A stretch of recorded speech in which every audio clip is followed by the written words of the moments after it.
Immunity and health care. അപ്പോൾ immunity and health care എന്ന ഈ ഒരു ചാപ്റ്ററിൽ ഇതുവരെയുള്ള ക്ലാസ്സുകളിൽ നമ്മൾ ഇമ്മ്യൂണിറ്റിയെ പറ്റി വളരെ വിശദമായിട്ട് പഠിച്ചു. അപ്പോൾ ഇമ്മ്യൂണിറ്റിയുടെ അല്ലെങ്കിൽ ഈ രോഗപ്രതിരോധ ശേഷിയുടെ ജോലി എന്താണ്? നമുക്ക് ശരീരത്തിൽ രോഗങ്ങൾ വരാതെ, ഡിസീസസ് വരാതെ തടയുക എന്നുള്ളതാണ്. പക്ഷെ നമുക്ക് തന്നെ അറിയാം, ചില സമയങ്ങളിൽ ഈ പറയുന്ന ഇമ്മ്യൂണിറ്റി ഫെയിൽ ആവാറുണ്ട്. അങ്ങനെ ഫെയിൽ ആകുന്ന സമയത്ത് നമുക്ക് രോഗങ്ങൾ വരും. അപ്പം നമ്മുടെ ശരീരത്തിൽ എങ്ങനെയൊക്കെയാണ് രോഗങ്ങൾ വരുന്നതെന്ന് ചോദിച്ചു കഴിഞ്ഞാൽ പ്രധാനമായിട്ടും എന്തൊക്കെയായിരിക്കും?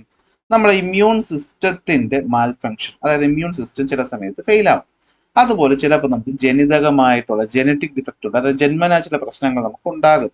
പിന്നെ നമ്മൾ വരുത്തി വയ്ക്കുന്ന അൺഹെൽത്തി ലൈഫ് സ്റ്റൈൽ, പിന്നെ നമ്മുടെ ചുറ്റുമുള്ള ഈ പറയുന്ന രോഗകാരികളുടെ അളവ് ഉണ്ടാകുന്ന വർധനവ്, ചിലപ്പോൾ നമ്മുടെ ശരീരത്തിന് പുറത്താകാം, നമ്മുടെ ശരീരത്തിനകത്തേക്ക് എത്തിയിട്ടാകാം, എന്തോ ആയിക്കോട്ടെ. ഇങ്ങനെ പ്രശ്നങ്ങൾ ഉണ്ടാകുമ്പോൾ നമ്മുടെ നോർമൽ ശരീര പ്രവർത്തനത്തെ നമ്മൾ ഹോമിയോസ്റ്റാസിസ് എന്ന് വിളിക്കും. അപ്പൊ ഈ നോർമൽ ശരീര പ്രവർത്തനത്തെ അഫക്റ്റ് ചെയ്യും. അങ്ങനെ അഫക്റ്റ് ചെയ്യുമ്പോഴാണ് നമുക്ക് രോഗം വന്നു എന്ന് പറയുന്നത്, അല്ലെ? രോഗമില്ലാത്ത സമയത്ത് നമ്മൾ അത്യാവശ്യം ഹാപ്പി ആയിരിക്കും, ഹെൽത്തി ആയിരിക്കും, സന്തോഷത്തിലായിരിക്കും. എന്നാൽ ചില സമയത്ത് അല്ലെ, എന്തെങ്കിലും കാരണങ്ങൾ, ഈ പറഞ്ഞ കാരണങ്ങൾ കൊണ്ട് നമുക്ക് നമ്മുടെ നോർമൽ ജീവിത ആ ഒരു അവസ്ഥയ്ക്ക് പ്രശ്നം സംഭവിച്ചാൽ അതാണ് രോഗം എന്ന് പറയുന്നത്. ഈ രോഗത്തെ രണ്ടായിട്ട് തിരിക്കും. ഒന്ന്, നമ്മൾ നമ്മുടെ ജനിച്ചു കഴിഞ്ഞു, നമുക്ക് ജനിച്ച് കഴിഞ്ഞതിന് ശേഷം നമ്മൾ ജീവിക്കുന്ന സമയത്ത് നമ്മൾ നേടിയെടുക്കുന്ന അസുഖങ്ങളുണ്ട്. അതായത് occur during a person's life time. നമ്മുടെ ജീവിതം എന്ന് പറഞ്ഞാൽ ഇത്ര വർഷം ഉണ്ടാവുമല്ലോ, പലർക്കും പലതായിരിക്കും. അപ്പൊ ഈ ഒരു സമയത്ത് നമുക്ക് കിട്ടുന്ന രോഗങ്ങളുണ്ട്. ചിലത് നമുക്ക് ജന്മനാ കിട്ടും. നമുക്ക് അതിനെന്ത് വിളിക്കാം? ഈ പറയുന്ന ഹെറിഡിറ്ററി ആയിട്ടുള്ള ഡിസീസസ് ഉണ്ടാവും, അല്ലെ? ഡിസീസസ് ദാറ്റ് ആർ ഇൻഹെറിറ്റഡ്, അതായത് പാരന്റ്സിൽ നിന്ന് നമുക്ക് കിട്ടിയത്, നമ്മൾ അതിന് ഹെറിഡിറ്ററി ഡിസീസ് എന്ന് വിളിക്കും. ഇനി നമ്മൾ ഇതുപോലെ ഈ പറയുന്ന ജീവിതത്തിൽ നേടിയെടുക്കുന്നതിനുണ്ടല്ലോ, അക്വേർഡ് ഡിസീസ് എന്നാണ് വിളിക്കുന്നത്. മലയാളത്തിൽ വലിയ മാറ്റമൊന്നുമില്ല. നമ്മൾ ആർജിത രോഗമൊന്നും, അതുപോലെ എന്താണ് നമ്മൾ ജനിതക രോഗങ്ങളെന്നും നമ്മൾ ഇതിനെ എന്ത് ചെയ്യും? രണ്ടായിട്ട് തിരിക്കും. അപ്പോൾ രോഗങ്ങൾ അല്ലെങ്കിൽ ഡിസീസ് എന്ന് വെച്ച് കഴിഞ്ഞാൽ എന്തായിരിക്കാം? പ്രതിരോധ വ്യവസ്ഥയുടെ തകരാറ് കാരണം, ജനിതക തകരാറ് കാരണം, അനാരോഗ്യപരമായിട്ടുള്ള ജീവിത ശൈലി കാരണം, രോഗാണുക്കളുടെ ആധിക്യം മൂലമൊക്കെ എന്ത് പറ്റും? നമ്മുടെ ശരീരത്തിന്റെ ഹോമിയോസ്റ്റാസിസ് അല്ലെങ്കിൽ സുസ്ഥിതിക്ക് തകരാറുണ്ടായാൽ അതാണ് രോഗം അല്ലെങ്കിൽ ഡിസീസ്. അപ്പൊ രണ്ട് തരത്തിൽ നമുക്ക് രോഗങ്ങൾ എന്ത് ചെയ്യാൻ പറ്റും? തിരിക്കാനായിട്ട് പറ്റും. ഒന്ന് നമ്മുടെ ജീവിതത്തിൽ വരുന്നത് അക്വേർഡ് ഡിസീസ്, മറ്റൊന്ന് ജനിതകമായി കിട്ടുന്നത് ഹെറിഡിറ്ററി ഡിസീസ് എന്ന് പറഞ്ഞു കിട്ടും. നമുക്കത് ആദ്യം എന്ത് ചെയ്യാം? അക്വേർഡ് ഡിസീസുകളെ പറ്റി പഠിക്കാം. അപ്പൊ അക്വേർഡ് ഡിസീസ് എന്ന് പറയുമ്പോൾ തന്നെ നമുക്ക് അറിയാൻ പറ്റും, അക്വയർ ചെയ്തെടുക്കുക, നമ്മൾ നേടിയെടുക്കുകയാണ്, കഷ്ടപ്പെട്ട് നേടിയെടുത്തതാണ് പലരും, അല്ലെ? പല ദുശീലങ്ങളൊക്കെ കൊണ്ട് എന്ത് ചെയ്തിട്ടുണ്ട്? പല രോഗങ്ങളും നേടിയെടുത്തിട്ടുണ്ട്. ഇതങ്ങനെയാണ്, ഇത് അതിനകത്തെല്ലാം വരും. അപ്പൊ diseases which occur during the course of one's life is called acquired disease. അപ്പൊ എന്തുവാണ്? ഒരാൾ അയാളുടെ ജീവിതത്തിൽ നേടിയെടുക്കുന്നത് പല കാരണങ്ങളും അതിനകത്തുണ്ടാകും. ഒന്ന് നമ്മുടെ ജീവിത ശൈലികൾ, ഒന്ന് പാത്തോജൻസ്, അതുപോലെ തന്നെ മറ്റു പല ഫാക്ടേഴ്സ്, പ്രകൃതി, നമ്മുടെ ചുറ്റുപാട്. നമ്മൾ നല്ല രീതിയിൽ പോയിട്ടുണ്ടെങ്കിൽ, നമ്മുടെ ചുറ്റുപാട് മലിനമാണെങ്കിൽ നമുക്ക് അസുഖങ്ങൾ വരാം. അപ്പൊ ഈ രോഗങ്ങൾ നമ്മൾ നോക്കിക്കഴിഞ്ഞാൽ, ഇപ്പൊ നമ്മൾ പറഞ്ഞു രോഗങ്ങളെ രണ്ടായിട്ട് തിരിക്കാം. ഒന്ന് നമുക്ക് നേടിയെടുക്കുന്ന അക്വേർഡ് രോഗങ്ങൾ, മറ്റൊന്ന് എന്താണ്? ഹെറിഡിറ്ററി ആയിട്ട് കിട്ടുന്ന രോഗങ്ങൾ. അപ്പൊ നമുക്ക് ആദ്യം അത് പഠിക്കാൻ പോകുന്ന അക്വേർഡ് രോഗങ്ങളാണ്. ഈ അക്വേർഡ് രോഗങ്ങളെ നമുക്ക് എത്രയായിട്ട് തിരിക്കാൻ പറ്റും? രണ്ടായിട്ട് തിരിക്കാനായിട്ട് പറ്റും. ഒന്ന് കമ്മ്യൂണിക്കബിൾ. എന്താണ്? ഒന്ന് കമ്മ്യൂണിക്കബിൾ എന്ന് വെച്ചാൽ പകരുന്ന രോഗങ്ങൾ. അപ്പൊ മറ്റൊന്ന് എന്തായിരിക്കും? അത് നോൺ കമ്മ്യൂണിക്കബിൾ. ഇതാണ് പകരാത്ത രോഗങ്ങൾ. ഷുഗർ ഡിസീസ് ആണ്. ഡയബറ്റീസ് പകരുന്നതായിട്ട് നിങ്ങൾ കേട്ടിട്ടുണ്ടോ എപ്പോഴെങ്കിലും? ഇല്ല, വരുത്തി വയ്ക്കുന്നതാണ്, അല്ലെ? ക്യാൻസർ പകരുന്നതായിട്ട് നമ്മൾ അങ്ങനെ കേട്ടിട്ടുള്ള ഒരു രോഗം അല്ല. അങ്ങനെ ഒരുപാട് രോഗങ്ങളുണ്ട് പകരത്തിൽ. അതാണ് നോൺ കമ്മ്യൂണിക്കബിൾ എന്ന് പറയുന്നത്. എന്തെന്ന് പറയുന്നത്? Non communicable. മലയാളത്തിൽ പറയുമ്പോൾ പിന്നെ എളുപ്പമാണ്, നമുക്ക് വലിയ വാക്കുകളൊന്നുമില്ല, അല്ലെ? നമുക്ക് ഈ പറയുന്ന എന്താണ്? പകരുന്ന രോഗങ്ങളെന്നും പകരാത്ത രോഗങ്ങളെന്നും നമുക്ക് ആർജിത രോഗങ്ങളെ എത്രയായി തിരിക്കാം? രണ്ടായിട്ട് തിരിക്കാം. അപ്പൊ ഈ പകരുന്ന രോഗങ്ങളാണ് നമുക്ക് ആദ്യം വില്ലനായിട്ടുള്ളത്. ഈ പകരുന്ന രോഗങ്ങളെ നമുക്ക് ആദ്യം എടുത്തു കഴിഞ്ഞാൽ നമുക്ക് അതിനെ മറ്റൊരു പേര് പറഞ്ഞ് വിളിക്കും, കണ്ടേജിയസ് ഡിസീസ്. എന്തുവാണ്? കണ്ടേജിയസ് ഡിസീസ്, അല്ലെങ്കിൽ മലയാളത്തിൽ സാംക്രമിക രോഗങ്ങൾ എന്ന് പറയും. അപ്പൊ രോഗം കുറെ ആയല്ലേ പറയുന്നു, കൺഫ്യൂഷൻ വന്നതാണ്. അപ്പൊ നമുക്ക് പ്രധാനമായിട്ട് നോക്കാം രോഗങ്ങളെ രണ്ടായി തിരിക്കാൻ പറ്റും. ഒന്ന് നമ്മൾ നേടിയെടുക്കുന്ന ആർജിത രോഗങ്ങൾ, അല്ലെങ്കിൽ അക്വേർഡ് ഡിസീസ്, അല്ലെങ്കിൽ വരുന്നതാണ് എന്ത്? ഈ പറയുന്ന ഹെറിഡിറ്ററി, അല്ലെ? ജനിതകമായിട്ടൊക്കെ കിട്ടുന്ന സാധനങ്ങൾ. അതിന്റെ മലയാളം കറക്റ്റ് വാക്ക് ജനിതകമാണോ എന്ന് എനിക്ക് സംശയമുണ്ട്, പഠിക്കും നമ്മൾ, അപ്പൊ പറയാം. അപ്പൊ ഈ ആർജിത രോഗങ്ങൾ നമ്മൾ നോക്കിക്കഴിഞ്ഞാൽ രണ്ടെണ്ണം, അല്ലെ? പകരുന്നവയും അതുപോലെ തന്നെ എന്താണ്? പകരാത്തവയും. ഈ പകരുന്ന രോഗങ്ങളെ തന്നെ മറ്റു രോഗനെ പേരിട്ട് വിളിക്കും. അതാണ് എന്ത്? സാംക്രമിക രോഗങ്ങൾ. സാംക്രമിക രോഗങ്ങൾ ഇംഗ്ലീഷിലാണെങ്കിലോ കണ്ടേജിയസ് ഡിസീസ് എന്ന് വിളിക്കും. അവിടെ നമ്മൾ ആദ്യം പഠിക്കാൻ പോകുന്നത് ഈ കണ്ടേജിയസ് ഡിസീസിനെ പറ്റിയിട്ടാണ്. തെറ്റാണ്.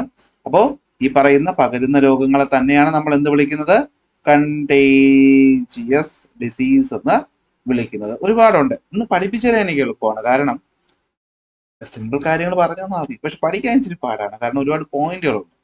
സോ ശ്രദ്ധിച്ച ക്ലാസ് കാണും. ക്ലാസ്സിന്റെ ലെങ്ത് ആയിട്ട് കൂടുതൽ നിങ്ങൾക്ക് തോന്നിയാൽ, ഇടയ്ക്ക് എവിടെയെങ്കിലും വെച്ച് ബോറടിച്ചാൽ അപ്പോൾ ഒന്ന് പോസ് ചെയ്തിട്ട് ഒരു 5 മിനിറ്റ് റെസ്റ്റ് എടുത്തിട്ട് ക്ലാസ് കാണും. കണ്ടിന്യൂസ് കാണണമെന്ന് ഞാൻ പറയുന്നില്ല. ചിലപ്പോൾ എന്ത് ചെയ്യും, ഇച്ചിരി ഉറക്കമൊക്കെ വരും. അപ്പോൾ ആദ്യമായിട്ടാണ് നമ്മുടെ ചാനൽ കാണുന്നതെങ്കിൽ ഉറപ്പായിട്ട് ചാനൽ എന്ത് ചെയ്യുക, സബ്സ്ക്രൈബ് ചെയ്യാനും ക്ലാസ് ഇഷ്ടപ്പെട്ടാൽ ലൈക്ക് ചെയ്യാനും ഷെയർ ചെയ്യാനും ഒന്നും മറക്കണ്ട. ഓക്കെ അല്ലേ? അപ്പൊ നമുക്ക് എന്ത് ചെയ്യാം, നമ്മുടെ കാര്യത്തിലോട്ട് വരാം. റെക്കോർഡ് ആവുന്നുണ്ടോ എന്ന് സംശയം നോക്കിയത്. അപ്പൊ നമുക്ക് നോക്കാമല്ലോ. ആദ്യം കണ്ടേജിയസ് ഡിസീസസ്. അപ്പൊ അതിന് മുന്നേ ആയിട്ട് നോട്ട് ഞാൻ ഏതാണ്ട് സെറ്റ് ചെയ്തിട്ടുണ്ട്. അപ്പൊ നമുക്ക് നോക്കിയാലോ നോട്ട്. ആവശ്യമുള്ള സ്ക്രീൻഷോട്ട് എടുത്തോ. അപ്പൊ എന്താ ഡിസീസ് എന്ന് വെച്ചാൽ it is a condition in which malfunction of the immune system, അല്ലെങ്കിൽ ജനറ്റിക് ഡിഫക്ട്, അല്ലെങ്കിൽ അൺഹെൽത്തി ലൈഫ് സ്റ്റൈൽ, അല്ലെങ്കിൽ എന്താണ് പാത്തോജൻസ് കാരണം നമ്മുടെ ഹോമിയോസ്റ്റാസിസ് ഡിസ്ട്രപ്റ്റ് ആയി കഴിഞ്ഞാൽ അതിനെയാണ് അസുഖം എന്ന് പറയുന്നത്. അക്യൂർഡ് രോഗങ്ങളെന്ന് വിളിക്കാം, ഹെറിഡിറ്ററി രോഗങ്ങളെന്ന് വിളിക്കാം. അക്യൂർഡിനകത്താണെങ്കിൽ നമുക്ക് എന്താണ് ഈ പറയുന്ന കണ്ടേജിയസ് ഡിസീസ് ഉണ്ട് അല്ലെ, അഥവാ എന്താണ് പകരുന്ന രോഗങ്ങൾ. നമ്മൾ ഇംഗ്ലീഷിൽ എന്ത് പറയും? കമ്മ്യൂണിക്കബിൾ എന്ന് പറയും. ഇതാണെങ്കിൽ എന്ത് പറയും? നോൺ കമ്മ്യൂണിക്കബിൾ എന്ന് പറയും. ഇതാണ് നോൺ കമ്മ്യൂണിക്കബിൾ എന്നും പറയും. അപ്പൊ നമുക്ക് അത് ആദ്യം പഠിക്കാൻ പോകുന്നത് കമ്മ്യൂണിക്കബിൾ ഡിസീസുകളെ പറ്റിയിട്ടാണ്. സ്ക്രീൻഷോട്ട് എടുത്ത് കാണുമല്ലോ. അപ്പൊ നോക്കാം. അക്യൂർഡ് രോഗങ്ങൾ, കമ്മ്യൂണിക്കബിൾ, നോൺ കമ്മ്യൂണിക്കബിൾ. അതിൽ ആദ്യം വരുന്നതാണ് എന്താ? രോഗങ്ങൾ. അപ്പോ പകരണമെങ്കിൽ കുറെ കാരണങ്ങളുണ്ട്. നിങ്ങൾക്കറിയാം പകരുന്ന എങ്ങനെയാണ് രോഗങ്ങൾ. നമുക്കൊരു അറ്റത്ത് നിന്ന് നോക്കാം. ഡയറക്റ്റ് കോണ്ടാക്റ്റിലൂടെ അല്ലെ, കൂട്ടുകാരന് പനിയായിട്ട് അടുത്ത് വന്നിരുന്നു കഴിഞ്ഞാൽ അടുത്ത ദിവസം നിങ്ങൾക്ക് പനിയൊക്കെ വരാറുണ്ട്. അത് മാത്രമല്ല, ഞാൻ പറഞ്ഞത് രൂപത്തിൽ പറഞ്ഞതാ, ത്രൂ സർഫസസ്, ബാക്ടീരിയോ ഫംഗസോ വൈറസോ കടക്കുന്ന സർഫസ്. കൊറോണ വന്നതിന് ശേഷം പിന്നെ പ്രത്യേകിച്ച് പറയണ്ടല്ലോ, സാനിറ്റൈസർ അടിച്ചത് അല്ലേ, നമ്മളൊരു വഴിയായതാണ്, നമുക്കറിയാം. Through contaminated food and water അല്ലെ, ആവശ്യമില്ലാത്ത ചില കടകളിൽ നിന്നൊക്കെ വെള്ളം വാങ്ങിച്ചു കുടിക്കുമ്പോൾ വയറിളക്കോ പ്രശ്നമൊക്കെ ഉണ്ടാകത്തില്ലേ. അടുത്ത് ത്രൂ കഫിങ് ആൻഡ് സ്നീസിങ്. പണ്ട് തൊട്ടേ വീട്ടുകാർ പറയാറുണ്ട് അല്ലെ, തുമ്മുമ്പോ കർച്ചീഫ്, ഹാൻഡ് കർച്ചീഫ് ഉപയോഗിക്കുക. അല്ല ഇനി ഒന്നുമില്ലെങ്കിൽ ജസ്റ്റ് ഈ കൈ വെച്ചെങ്കിലും എന്ത് ചെയ്യുക, നമ്മളൊന്ന് ഈ പറയുന്ന ആ രീതിക്ക് ചെയ്യുക. ഓക്കെ, പറഞ്ഞു തന്നല്ലോ. ഓക്കെ ആണല്ലോ. ഓക്കെ. ആ അപ്പോ നമുക്ക് ഒരു സെക്കൻഡ്. അപ്പോൾ നമുക്ക് ക്ലാസ് ഞാൻ പോസ് ചെയ്യുന്നില്ല, ഒരു ചെറിയ സാധനമാണ്. ശരി, അപ്പൊ നമുക്ക് എന്ത് ചെയ്യാം, അടുത്ത് നോക്കാം അല്ലെ. അപ്പൊ തുമ്മുമ്പോൾ എന്ത് ചെയ്യണം? കൈയൊക്കെ വെച്ചിട്ട് വൃത്തിയായിട്ട് വേണം തുമ്മാനായിട്ട്. അടുത്ത് ഡ്രോപ്ലെറ്റ് ഇൻ ദ എയർ. അതായത് എന്തായിരിക്കും? എയറിലൂടെ നമ്മൾ തുമ്മുമ്പോഴും ചുമയ്ക്കുമ്പോഴും ഒക്കെ ഈ പറയുന്ന വെള്ള അല്ലെങ്കിൽ ഈ പറയുന്ന അണുക്കൾ വരുന്നിട്ട് അത് നമ്മൾ ശ്വസിക്കുമ്പോൾ ഒക്കെ നമുക്ക് അസുഖങ്ങൾ വരാം. ഇനി മൃഗങ്ങളിൽ നിന്ന് വരാം. കോഴി, എലി, കൊതുക്, ആഹാരം, വെള്ളം, നായ, ഇതിൽ നിന്നൊക്കെ നമുക്ക് പലതരം രോഗങ്ങൾ വരാൻ പറ്റും. അപ്പൊ രോഗങ്ങൾ എവിടെ നിന്നൊക്കെ, അല്ലെങ്കിൽ modes of disease that are transmitting to us. ഏതൊക്കെ മോഡെന്ന് ചോദിച്ചാൽ direct contact, through surface, through contaminated food and water, കഫിങ് and sneezing, droplet in the air, pathogenic agent like animals, insect, എന്ത് വേണമെന്ന് നിങ്ങൾക്ക് പറയാം. ഇമ്പോർട്ടന്റ് അങ്ങനെ അല്ലെ, നിങ്ങൾ സ്വന്തമായിട്ട് പോലെ എഴുതാൻ പറ്റുന്ന ടോപ്പിക്കാണ്. പക്ഷെ ഇതിന് തുടങ്ങാൻ പോവുക. അപ്പൊ നമുക്ക് രോഗങ്ങൾ വരുത്തുന്നതിൽ, ഈ പറയുന്ന കണ്ടേജിയസ് ഡിസീസുകൾ വരുത്തുന്നതിൽ പ്രധാനപ്പെട്ട ആൾക്കാരെന്ന് പറയുന്ന ആരാണ്? മൈക്രോ ഓർഗാനിസങ്ങളാണ്. മൈക്രോ ഓർഗാനിസം എന്ന് പറഞ്ഞു കഴിഞ്ഞാൽ എന്തൊക്കെ വരും? മൈക്രോ ഓർഗാനിസം എന്ന് പറഞ്ഞു കഴിഞ്ഞാൽ നമുക്ക് അതിനകത്ത് ബാക്ടീരിയ വരും, വൈറസ് വരും, ഫംഗസ് വരും, അതുപോലെ തന്നെ നമുക്ക് ഈ പ്രോട്ടോസോവ എന്ന് പറയുന്ന ആൾക്കാർ വരും. ഓക്കെ, അപ്പൊ ഇവരൊക്കെ എന്താണ്, പലതരം രോഗങ്ങൾ നമുക്ക് വരും. ഇനി ഇതൊന്നും പോലെ എന്നിട്ട് വേംസ് എന്ന് പറയും, നമ്മുടെ കൃമികളും എന്ത് ചെയ്യും, നമുക്ക് പലതരം രോഗങ്ങൾ പരത്തും. അപ്പൊ ഇവർ ഓരോരുത്തരും പരത്തുന്ന പ്രധാനപ്പെട്ട രോഗവും അതിന്റെ കാരണവും ട്രീറ്റ്മെന്റും ഒക്കെയാണ് നമ്മൾ ഇനി അങ്ങോട്ട് പഠിക്കാൻ പോകുന്നത്. ഇച്ചിരി ബോറാണ്, എന്നാലും എന്ത് ചെയ്യണം, മാക്സിമം ശ്രദ്ധിച്ചിരിക്കുക. ഇവിടെ ഞാൻ പലപ്പോഴും നമ്മൾ പഠിക്കുമ്പോൾ കോഡൊക്കെ വെച്ചിട്ടാണ് പഠിക്കുന്നത്. നല്ല കാര്യമാണ്. നിങ്ങൾക്ക് കോഡ് എവിടെന്നെങ്കിലും കിട്ടുന്നുണ്ടെങ്കിൽ കോഡ് വെച്ച് പഠിക്കും. ഇനി കോഡ് ഇല്ലെങ്കിൽ നമ്മളൊന്ന് മനസ്സ് വെച്ച് ഈ ഭാഗം ഒന്ന് വായിച്ചാൽ കുറെയൊക്കെ നമ്മുടെ മൈൻഡിൽ ഇരിക്കുമെന്നാണ് എൻ്റെ ഒരു വിശ്വാസം. ചില കാര്യങ്ങൾ നമ്മൾ കാണാതെ പഠിച്ചാൽ മതി. അല്ല, നിങ്ങൾ ഇവിടെ ഇപ്പൊ ഈ പലപ്പോഴും ഞാൻ കണ്ടിട്ടുള്ള ഈ കോഡ് പഠിക്കാൻ വീണ്ടും വേറെ കോഡ് വേണ്ടി. അപ്പൊ അത്രയ്ക്ക് എന്ത് ചെയ്യരുത്, മെനക്കെടാൻ നിൽക്കേണ്ട ആവശ്യം ഇല്ല. ഓക്കെ, സിമ്പിൾ ആയിട്ട് തന്നെ നമുക്ക് എന്ത് ചെയ്യാം, നമുക്ക് എടുക്കാം.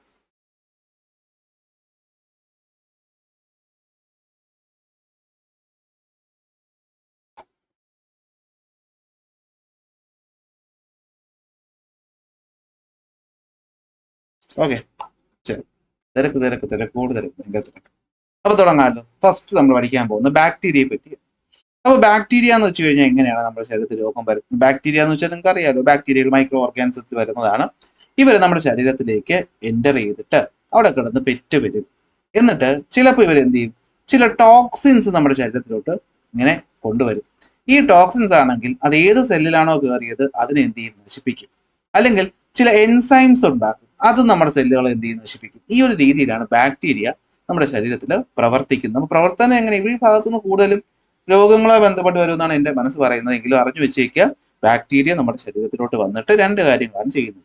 ഒന്ന് പെറ്റ് വരിക, അതിനെ മൾട്ടിപ്ലൈ ചെയ്യുക. ഓക്കെ, അതെന്ത് ചെയ്യും? അപ്പൊ അങ്ങനെയാണ് നമ്മുടെ ബാക്ടീരിയകൾ ശരീരത്തിൽ എന്ത് ചെയ്യുന്നത്, പ്രവർത്തിക്കുന്നത്. അപ്പൊ ബാക്ടീരിയ നമ്മുടെ ശരീരത്തിലോട്ട് വരുന്നു, വന്നതിന് ശേഷം എന്ത് ചെയ്യുന്നു, വന്നതിന് ശേഷം അതവിടെ പെറ്റ് പെരുകുന്നു. പെറ്റ് പെരുകിയതിനു ശേഷം എന്ത് ചെയ്യും, ഇത് നമ്മുടെ ശരീരത്തിലേക്ക് ടോക്സിനുകൾ ഉണ്ടാക്കും, അല്ലെങ്കിൽ സെല്ലിനെ നശിപ്പിക്കുന്ന എൻസൈംസിനെ എന്ത് ചെയ്യും, പുറപ്പെടുവിക്കും. ഓക്കെ, ഈ രണ്ട് രീതിയിലും സെല്ലിനെ നശിപ്പിക്കുകയാണ് ഇത് പ്രധാനമായിട്ടും ചെയ്യുന്നത്. ഓക്കെ, അപ്പോൾ രണ്ട് പ്രധാനപ്പെട്ട ബാക്ടീരിയൽ രോഗങ്ങളെ പറ്റി നമുക്ക് പഠിക്കണം. ഏതൊക്കെയാണ്? ബാക്ടീരിയൽ രോഗം ഒന്ന് ഏതാണ്? ട്യൂബർകുലോസിസ്. നമ്മൾ സിമ്പിളായി TB എന്ന് പറയും. മലയാളത്തിൽ ക്ഷയം എന്ന് പറയുന്ന രോഗമാണ് TB അഥവാ ട്യൂബർകുലോസിസ്. ഒന്ന് മനസ്സിൽ ചിന്തിച്ച്, TB അല്ലെങ്കിൽ ക്ഷയം എന്ന് പറയുമ്പോൾ നമ്മുടെ മനസ്സിലോട്ട് എന്താ വരുന്നത്? ഒരാൾ കഷ്ടപ്പെട്ട് അല്ലെ മെലിഞ്ഞുണങ്ങിയിരുന്ന് എന്ത് ചെയ്യുവാണ്, ചുമയ്ക്കുന്നതായിട്ട് നമുക്ക് തോന്നും. അപ്പോൾ ഈ പറയുന്ന TBയുടെ ഫുൾ ഫോം ട്യൂബർകുലോസിസ്. അപ്പൊ ഇത് പരത്തുന്ന ആരാണ്? ബാക്ടീരിയ. അതാ TB എന്ന വാക്കിൽ നിന്ന് തന്നെ ഉണ്ട് അല്ലെ. TB എന്ന് വെച്ചാൽ ട്യൂബർകുലോസിസ്, പരത്തുന്നത് ആരാണ്? ബാക്ടീരിയ. അപ്പൊ TB ബാക്ടീരിയ പരത്തുന്നു. ബാക്ടീരിയയുടെ പേരെന്താ? ഭയങ്കര എളുപ്പമാണ്, മൈക്രോ ഓർഗാനിസം അല്ലേ ബാക്ടീരിയ എന്ന് പറയുന്നത്. അപ്പൊ മൈക്രോ ബാക്ടീരിയം ട്യൂബർകുലോസിസ് പേരിൽ നിന്ന് തന്നെ കിട്ടും. മാച്ച് ഫോളോയിങ്ങിലൊക്കെ വന്നാൽ സിമ്പിൾ ആയിട്ട് എഴുതാൻ പറ്റും. അപ്പോൾ TB എന്ന് പറയുന്നത് ഒരു ബാക്ടീരിയ രോഗം. അപ്പൊ TB എന്ന് പറയുന്ന ഒരു ബാക്ടീരിയ രോഗം, അത് പരത്തുന്നതാണെങ്കിലോ മൈക്രോ ബാക്ടീരിയം ട്യൂബർകുലോസിസ് ആണ് പരത്തുന്നത്. അഫക്ട് ചെയ്യുന്ന രോഗം അല്ലെങ്കിൽ ഭാഗം ഏതായിരിക്കും? ചുമയ്ക്കുക എന്ന് പറയുമ്പോൾ ലങ്സിലാണ് പ്രശ്നം അല്ലെ. അപ്പൊ ലങ്സിലാണ് പ്രശ്നം. അപ്പൊ ചുമയ്ക്കുകയല്ല, അപ്പൊ ഇതെങ്ങനെയായിരിക്കും പകരുന്നത്? ചുമയ്ക്കുന്ന സമയത്ത് ഈ പറയുന്ന നമ്മുടെ ചുറ്റുമുള്ള എയറിലോട്ട് നമ്മൾ ചുമയ്ക്കുമ്പോഴോ തുമ്മുമ്പോഴോ ടൈനി ഡ്രോപ്ലെറ്റുകൾ, നമ്മുടെ ഈ പറയുന്ന ചെറിയ അല്ലെ മ്യൂക്കസിന്റെ ഒക്കെ ഭാഗങ്ങൾ ചെറിയ തുള്ളികളായി നമ്മുടെ പരിസരത്ത് വരികയും ഇത് മറ്റൊരാളെ ശ്വസിക്കുകയും ചെയ്യുമ്പോഴാണ് ഈ ട്യൂബർകുലോസിസ് പകരുന്നത്. അപ്പൊ ട്യൂബർകുലോസിസ് വായുവിലൂടെ പകരുന്ന ഒരു രോഗമായിട്ട് നമുക്ക് കണക്കാക്കാമല്ലോ. അപ്പൊ നിങ്ങൾ ഇത്രമാത്രം മനസ്സിൽ ചിന്തിച്ചാൽ പോരാ. അപ്പൊ TB എന്ന് പറഞ്ഞു കഴിഞ്ഞാൽ എന്താണ്? ട്യൂബർകുലോസിസിന്റെ ചെറിയ ഷോർട്ട് ഫോം ആണ്, ക്ഷയത്തിന്റെ ഷോർട്ട് ഫോം ആണ് TB വരുത്തുന്ന ആരാണ്? ബാക്ടീരിയ അല്ലെ. TB വരുത്തുന്ന ആരാണ്? ബാക്ടീരിയ ആണ്. അപ്പൊ പേരെന്താണ്? Micro bacterium tuberculosis. ഇത് അഫക്ട് ചെയ്യുന്നത് എവിടെയാണ്? നമ്മുടെ ശരീരത്തിന്റെ ലങ്സിനെയാണ് അല്ലെ. ഇത് എങ്ങനെയാ പകരുന്നത്? എയറിലൂടെയാണിത് പകരുന്നത്. അപ്പൊ ഇത് വരാതിരിക്കാനായിട്ട് നമ്മൾ എടുക്കുന്ന ഒരു വാക്സിൻ ഉണ്ട്. വാക്സിന്റെ പേരാണ് BCG വാക്സിൻ. എന്ത് വാക്സിനാണ്? BCG vaccine. അപ്പോൾ through mainly affect the lungs ആണ്. ചില സമയത്ത് എന്ത് ചെയ്യാം, നമ്മുടെ മറ്റ് ശരീരഭാഗങ്ങളായിട്ടുള്ള കിഡ്നിയെയും ബോണിനെയും ബ്രെയിനെയും ഒക്കെ ഇത് എന്ത് ചെയ്യാം, അഫക്റ്റ് ചെയ്യാം. മെയിൻ സിംറ്റംസ് എന്ന് പറയുന്നത് ചുമ തന്നെയാണ്. ഓക്കെ, അത് കഴിഞ്ഞിട്ട് നമുക്ക് പനി വരുന്നു, വെയിറ്റ് കുറയുന്നു അല്ലെ, അപ്പിറ്റേറ്റ് വിശപ്പില്ലാതാകുന്നു, വെയിറ്റ് കുറയുന്നു, തളർച്ച ഉണ്ടാകുന്നു, ക്ഷീണം ഉണ്ടാകുന്നു. അപ്പോൾ ആ ഒരാൾ ക്ഷീണിച്ചിരുന്ന് ചുമയ്ക്കുന്നത് തന്നെ നമുക്ക് അതൊക്കെ എഴുതാൻ പറ്റത്തില്ലേ? അപ്പോൾ ട്യൂബർകുലോസിസ് പരത്തുന്നത് ബാക്ടീരിയ, രോഗകാരിയുടെ പേര് മൈക്രോ ബാക്ടീരിയം ട്യൂബർകുലോസിസ്. അഫക്ട് ചെയ്യുന്ന ഓർഗൻ ലങ്സ്, പകരുന്നത് എയറിലൂടെ. വരാതിരിക്കാൻ എടുക്കുന്ന വാക്സിന്റെ പേരാണ് BCG. എന്താണ്? BCG. ഓക്കെ, എന്താണ്? BCG, ബാക്ടീരിയ വരുത്തുന്ന അല്ലെ. അപ്പൊ BCG, ബാസിലസ് കാൽമിറ്റും ഗുറൈനും കൂടിയാണ് ഇത് കണ്ടെത്തിയത്. അതാണ് BCG എന്ന് പറയുന്നത്. അതിന് ട്രീറ്റ്മെന്റിൽ വരുന്നതാണ് ഡോട്ട്സ് ട്രീറ്റ്മെന്റ്. അപ്പൊ ഡോട്ട്സ് എന്ന് വെച്ച് കഴിഞ്ഞാൽ ഡയറക്റ്റ് ഒബ്സർവേഷൻ ട്രീറ്റ്മെന്റ്, അങ്ങനെ എന്താണ് അതിന്റെ ഫുൾ ഫോം വരുന്നത്. പഠിക്കാനില്ലാത്തതുകൊണ്ട് തന്നെ നിങ്ങൾ പഠിച്ചില്ലെങ്കിലും കുഴപ്പമില്ല, പക്ഷെ ട്രീറ്റ്മെന്റ് ഡോട്ട്സ് ആണെന്ന് ഓർത്തു വയ്ക്കുക. അപ്പൊ ഇതാണ് ബാക്ടീരിയ ഈ രോഗമായിട്ടുള്ള ട്യൂബർകുലോസിസിനെ പറ്റി ചോദിച്ചാൽ, ക്ഷയത്തെ പറ്റി ചോദിച്ചാൽ നിങ്ങൾ പറയേണ്ടത്. ഓക്കെ, അപ്പൊ ഇപ്പൊ തന്നെ നമ്മളെ കുറെ കാര്യങ്ങൾ നമ്മുടെ മനസ്സിലില്ലേ. അപ്പോൾ ക്ഷയം എന്ന് പറയുമ്പോൾ, ട്യൂബർകുലോസിസ് എന്ന് പറയുമ്പോൾ നമ്മുടെ മനസ്സിൽ ഓർമ്മ വരുന്ന ഒരാൾ ചുമയ്ക്കുന്നതാണ് അല്ലെ. അപ്പൊ ട്യൂബർകുലോസിസ് എന്ന് പറയുന്നതിൽ TB എന്ന് എഴുതും, അതിലെ ബിയിൽ നിന്ന് നമുക്ക് ബാക്ടീരിയ ഓർത്തു വയ്ക്കാൻ പറ്റും. അപ്പൊ ഇവിടെ MB എഴുതിയാൽ മതി. മൈക്രോ ബാക്ടീരിയം ട്യൂബർകുലോസിസ് ആണ് ഇത് പരത്തുന്നത്. ഇത് ലങ്സിനെയാണ് അഫക്ട് ചെയ്യുന്നത്, എയറിലൂടെയാണ് എന്ത് ചെയ്യുന്നത്, പകരുന്നത്. ട്രീറ്റ്മെന്റ് ആണ് എന്ത്? BCG vaccination. ഇനി അത് വന്നു കഴിഞ്ഞാൽ ഡോട്ട്സ് ട്രീറ്റ്മെന്റ് ആണ് നമ്മൾ ഉപയോഗിക്കുന്നത്. ചുമ, കഫക്കെട്ട്, വെയിറ്റ് കുറയുന്നു, പനി വരുന്നു, ക്ഷീണം സംഭവിക്കുന്നു, ഇതാണ് സംഭവം. ഇനി ലങ്സ് അല്ലാതെ മറ്റ് അസ്ഥികളിലോട്ടും അതുപോലെ മസ്തിഷ്കത്തിലോട്ടും ഒക്കെ ഇത് പകരാറുമുണ്ട്. സെറ്റ്. ഒന്നാമത്തെ രോഗം കഴിഞ്ഞു, TB. അടുത്ത് വരുന്നതാണ് എലിപ്പനി. അപ്പോൾ എലിപ്പനി റാറ്റ് ഫീവറും എങ്ങനെയാണ് വരുന്നത്? ബാക്ടീരിയ വഴിയാണ് വരുന്നത്. അതിന്റെ പേരെന്താണ് ബാക്ടീരിയയുടെ? Leptospira bacteria. ലെപ്റ്റോസ്പൈറ ഇക്ടറോ ഹെമറാജിക്ക അങ്ങനെ എന്തുവാണ് അതിന്റെ ഫുൾ നെയിം എന്നാണ് എൻ്റെ ഒരു ഓർമ്മ. പണ്ട് എന്നെ പത്തി പഠിപ്പിച്ചപ്പോഴത്തേക്ക് ഞങ്ങൾക്ക് ഈ ഫുൾ പേര് പഠിക്കാനുണ്ടായിരുന്നു നോക്കുന്നുണ്ട്. അപ്പോൾ നമ്മൾ ഈ പറയുന്ന റിവിഷൻ പരീക്ഷയ്ക്ക് മുന്നേ ആയിട്ട് സാറ് ക്ലാസ്സിൽ നിന്ന് ക്വസ്റ്റ്യൻ ഒക്കെ ചോദിക്കും. നിങ്ങൾക്ക് ഇപ്പൊ അങ്ങനത്തെ ഒരു സ്കീം ഒക്കെ ഉണ്ടോ എന്ന് അറിയില്ല. ഞങ്ങൾക്ക് ക്വസ്റ്റ്യൻ ചോദിക്കുമായിരുന്നു. ക്വസ്റ്റ്യൻ ചോദിച്ച് ഉത്തരം പറഞ്ഞില്ലെങ്കിൽ നല്ല അടിപൊളി അടിയൊക്കെ കിട്ടുമായിരുന്നു. അടി എന്നൊക്കെ പറഞ്ഞാൽ നിങ്ങൾ ഇമാജിൻ ചെയ്യാൻ പറ്റാത്ത അടി കിട്ടുമായിരുന്നു. അപ്പൊ പിന്നെ പിള്ളേർ അടിക്കാനൊന്നും പാടില്ലല്ലോ. അപ്പൊ ലെപ്റ്റോസ്പൈറ എന്ന് പറയുന്ന ബാക്ടീരിയ ആണ് ഇത് പരത്തുന്നത്. അപ്പൊ എലിപ്പനി എന്ന് പറയുമ്പോൾ തന്നെ പകരുന്നത് എങ്ങനെയായിരിക്കും? എലി വന്ന് കടിക്കുമ്പോഴല്ല, എലിയുടെ മൂത്രത്തിൽ നിന്നാണ് ഇത് കൂടുതലായിട്ട് പകരുന്നത്. അപ്പൊ എലിയുടെ മൂത്രം നമ്മുടെ കയ്യിലോ കാലിലോ ഉള്ള മുറിവുകൾ വഴിയോ അല്ലെങ്കിൽ ഈ പറയുന്ന നമ്മുടെ കണ്ണിലോ മറ്റ് ഈ പറയുന്ന മ്യൂക്കസ് ഉണ്ടല്ലോ അതിലൂടെയോ ഒക്കെ എന്ത് ചെയ്യുന്നു ശരീരത്തിനകത്തോട്ട് എൻ്റർ ചെയ്യും ത്രൂ ഫാറ്റ് യൂറിൻ കണ്ടാമിനേറ്റ് ചെയ്തപ്പെട്ട വാട്ടർ. അപ്പൊ എന്തായിരിക്കും? Through wounds. അപ്പോൾ എലിയുടെ മൂത്രം, അതായത് ഈ പറയുന്ന റാറ്റ് ഫീവർ ഉള്ള ലെപ്റ്റോസ്പൈറ ബാക്ടീരിയ ഉള്ള എലിയുടെ മൂത്രം വെള്ളത്തിലാവുകയും ആ വെള്ളം നമ്മുടെ ഏതെങ്കിലും മുറിവിൽ ഡയറക്റ്റ് കോണ്ടാക്റ്റിൽ വരികയോ അല്ലെങ്കിൽ നമ്മുടെ കണ്ണിലോ മൂക്കിലോ ഒക്കെ പോയി കഴിഞ്ഞാൽ ഇത് അതുവഴി നമ്മുടെ ശരീരത്തിലോട്ട് വരും. അപ്പൊ പ്രധാനമായിട്ടും കിഡ്നി ഫെയിൽ ആവുക എന്നുള്ളതാണ് ഇതിന് പ്രധാനപ്പെട്ട മഞ്ഞപ്പിത്തമൊക്കെ വരുന്നത് ഇതുമായിട്ട് ബന്ധപ്പെട്ട് കേട്ടോ. അപ്പൊ കിഡ്നിയും ലിവറും ലങ്സിനെയാണ് ഇത് കൂടുതൽ അഫക്റ്റ് ചെയ്യുന്നത്. ഇതുമായി ബന്ധപ്പെട്ട് മഞ്ഞപ്പിത്തം പോലത്തെ സിംറ്റംസ് ഒക്കെ കാണിക്കാറ്. അപ്പോൾ പെട്ടെന്ന് പനി വരിക, തലവേദന എടുക്കുക, മസിൽ പെയിൻ എടുക്കുക, കണ്ണ് ചുവക്കുക, വൊമിറ്റ് ചെയ്യുക, ഇതൊക്കെയാണ് ലക്ഷണങ്ങൾ എന്ന് പറയുന്നത്. പ്രധാനമായിട്ട് പ്രത്യേകിച്ച് വാക്സിനോ മരുന്നുകളൊന്നുമില്ല, പ്രിവെന്റീവ് മെഡിസിൻസ് ആണ്. നമ്മൾ ഈ പറയുന്ന ഈ ഇങ്ങനെ തൊഴിലുറപ്പിന് പോകുന്നവർക്ക് മറ്റുള്ളവർക്കൊക്കെ ഈ എലിപ്പനി വരാതിരിക്കാനായിട്ട് നമ്മൾ ഗുളിക നേരത്തെ കൊടുക്കും. അല്ലെ, നിങ്ങളെ വീട്ടിൽ ആരെങ്കിലും ഒക്കെ ഇങ്ങനെ പോകുന്നുണ്ടെങ്കിൽ നിങ്ങൾ കേട്ടിട്ടുണ്ടായിരിക്കും അല്ലെ. ഈ പറയുന്ന എലിപ്പനി വരാതിരിക്കാനായിട്ട് പ്രത്യേക ഗുളികകളുണ്ട്. നിങ്ങൾക്ക് അതിന്റെ പേര് അറിയാമെങ്കിൽ എന്ത് ചെയ്യുക, കമന്റ് ചെയ്യുക. ഒരു പ്രത്യേക പേരിലുള്ളൊരു ഗുളിക എന്ത് ചെയ്യാറുണ്ട്, കൊടുക്കാറുണ്ട്. അത് കഴിച്ചിട്ട് എന്ത് ചെയ്യും, പോയി കഴിഞ്ഞാൽ ഇത് അധികം വരില്ല എന്നാണ് പറയുന്നത്. എങ്കിലും മാക്സിമം വെള്ളത്തിലൊക്കെ ഇറങ്ങാതിരിക്കുക. ഇതോടെ എന്ത് തീർന്നു? ബാക്ടീരിയ രോഗം തീർന്നു. പഠിച്ചില്ലേ? അപ്പൊ ബാക്ടീരിയ രോഗങ്ങൾ രണ്ടെണ്ണം. ഒന്ന് ട്യൂബർകുലോസിസ് അല്ലെങ്കിൽ വിഷയം, മറ്റൊന്നാണെങ്കിൽ എലിപ്പനി അല്ലെങ്കിൽ ലെപ്റ്റോസ്പൈറ. മലയാളത്തിലും വാക്കിൽ വലിയ മാറ്റമൊന്നും ഇല്ലാത്തതുകൊണ്ട് തന്നെ നമുക്ക് സിമ്പിൾ ആയിട്ട് പഠിക്കാം. അപ്പൊ എലിമൂത്രം കലർന്ന ജലത്തിൽ നിന്നും മുറിവുകളിലൂടെയോ കണ്ണ് മൂക്ക് എന്നിവയുടെ മ്യൂക്കസിലൂടെയോ വരാം. വൃക്ക കരൾ ശ്വാസകോശങ്ങളെയാണ് അഫക്ട് ചെയ്യുന്നത്. പെട്ടെന്നുണ്ടാകുന്ന പനി, തലവേദന, പേശിവേദന, കണ്ണ് ചുവപ്പൊക്കെയാണ് ലക്ഷണങ്ങൾ. പ്രതിരോധ മരുന്നുകളാണ് ഉപയോഗിക്കുന്നത്. പ്രതിരോധ മരുന്നുകളാണ് ഉപയോഗിക്കുന്നത്. ആന്റിബയോട്ടിക്കുകൾ ഉപയോഗിച്ചും ട്രീറ്റ്മെന്റ് ചെയ്യാൻ പറ്റും. തീർന്നു, ബാക്ടീരിയ രോഗങ്ങൾ തീർന്നു. ബാക്ടീരിയ രോഗങ്ങൾ ഒന്ന് പറയാൻ ശ്രമിച്ചേ, എന്റെ കൂടെ നിങ്ങളൊന്ന് പറഞ്ഞു നോക്കി, കിട്ടുന്നുണ്ടോ എന്ന് നോക്കാം. അപ്പൊ നമ്മൾ പഠിച്ച ബാക്ടീരിയ രോഗത്തിൽ ആദ്യം പഠിച്ച ബാക്ടീരിയ രോഗത്തിന്റെ പേര് ട്യൂബർകുലോസിസ്. പറഞ്ഞേ, ട്യൂബർകുലോസിസ് പരത്തുന്ന ആര്? ബാക്ടീരിയ. പരത്തുന്ന രോഗകാരിയുടെ പേര് എന്താണ്? Micro bacterium tuberculosis. പരത്തുന്ന ഓർഗൻ എവിടെയാണ്? അല്ലെങ്കിൽ പ്രധാന ഓർഗൻ ലങ്സ്. ലങ്സ് ആകുമ്പോൾ പകരുന്നത് എന്തിലൂടെയാണ്? എയറിലൂടെയാണ്. ട്രീറ്റ്മെന്റിനകത്താണെങ്കിൽ വാക്സിനേഷൻ, BCG വാക്സിനേഷൻ. വന്നു കഴിഞ്ഞാലുള്ള ട്രീറ്റ്മെന്റ് ഡോട്ട്സ് ട്രീറ്റ്മെന്റ്. ലക്ഷണങ്ങൾ പറയാൻ പറ്റുമല്ലോ, ചുമ, ക്ഷീണം, പനി, വെയിറ്റ് ലോസ്, എന്തെങ്കിലും 3-4 പോയിന്റ് എഴുതിയാൽ മാർക്ക് വീഴും. അടുത്ത് പഠിച്ചാണ് എന്ത്? എലിപ്പനി അല്ലെങ്കിൽ റാറ്റ് ഫീവർ. പരത്തുന്ന ആരാ? Leptospira bacteria. ലെപ്റ്റോസ്പൈറ എലിപ്പനി എന്ന് പറയുമ്പോൾ തന്നെ നാട്ടിലെ വീട്ടിലും നിങ്ങളുടെ പാരന്റ്സ് ഒക്കെ പറഞ്ഞല്ലോ അല്ലെ, എടാ വല്ലയിടത്തും ഈ സ്കൂളിൽ പോകുന്ന വഴിക്കല്ലേ അവിടെ എവിടെയും കാണുന്ന കെട്ടിക്കിടക്കുന്ന വെള്ളത്തിലൊന്നും കൈയും കാലും കൊണ്ട് നനയ്ക്കരുത്.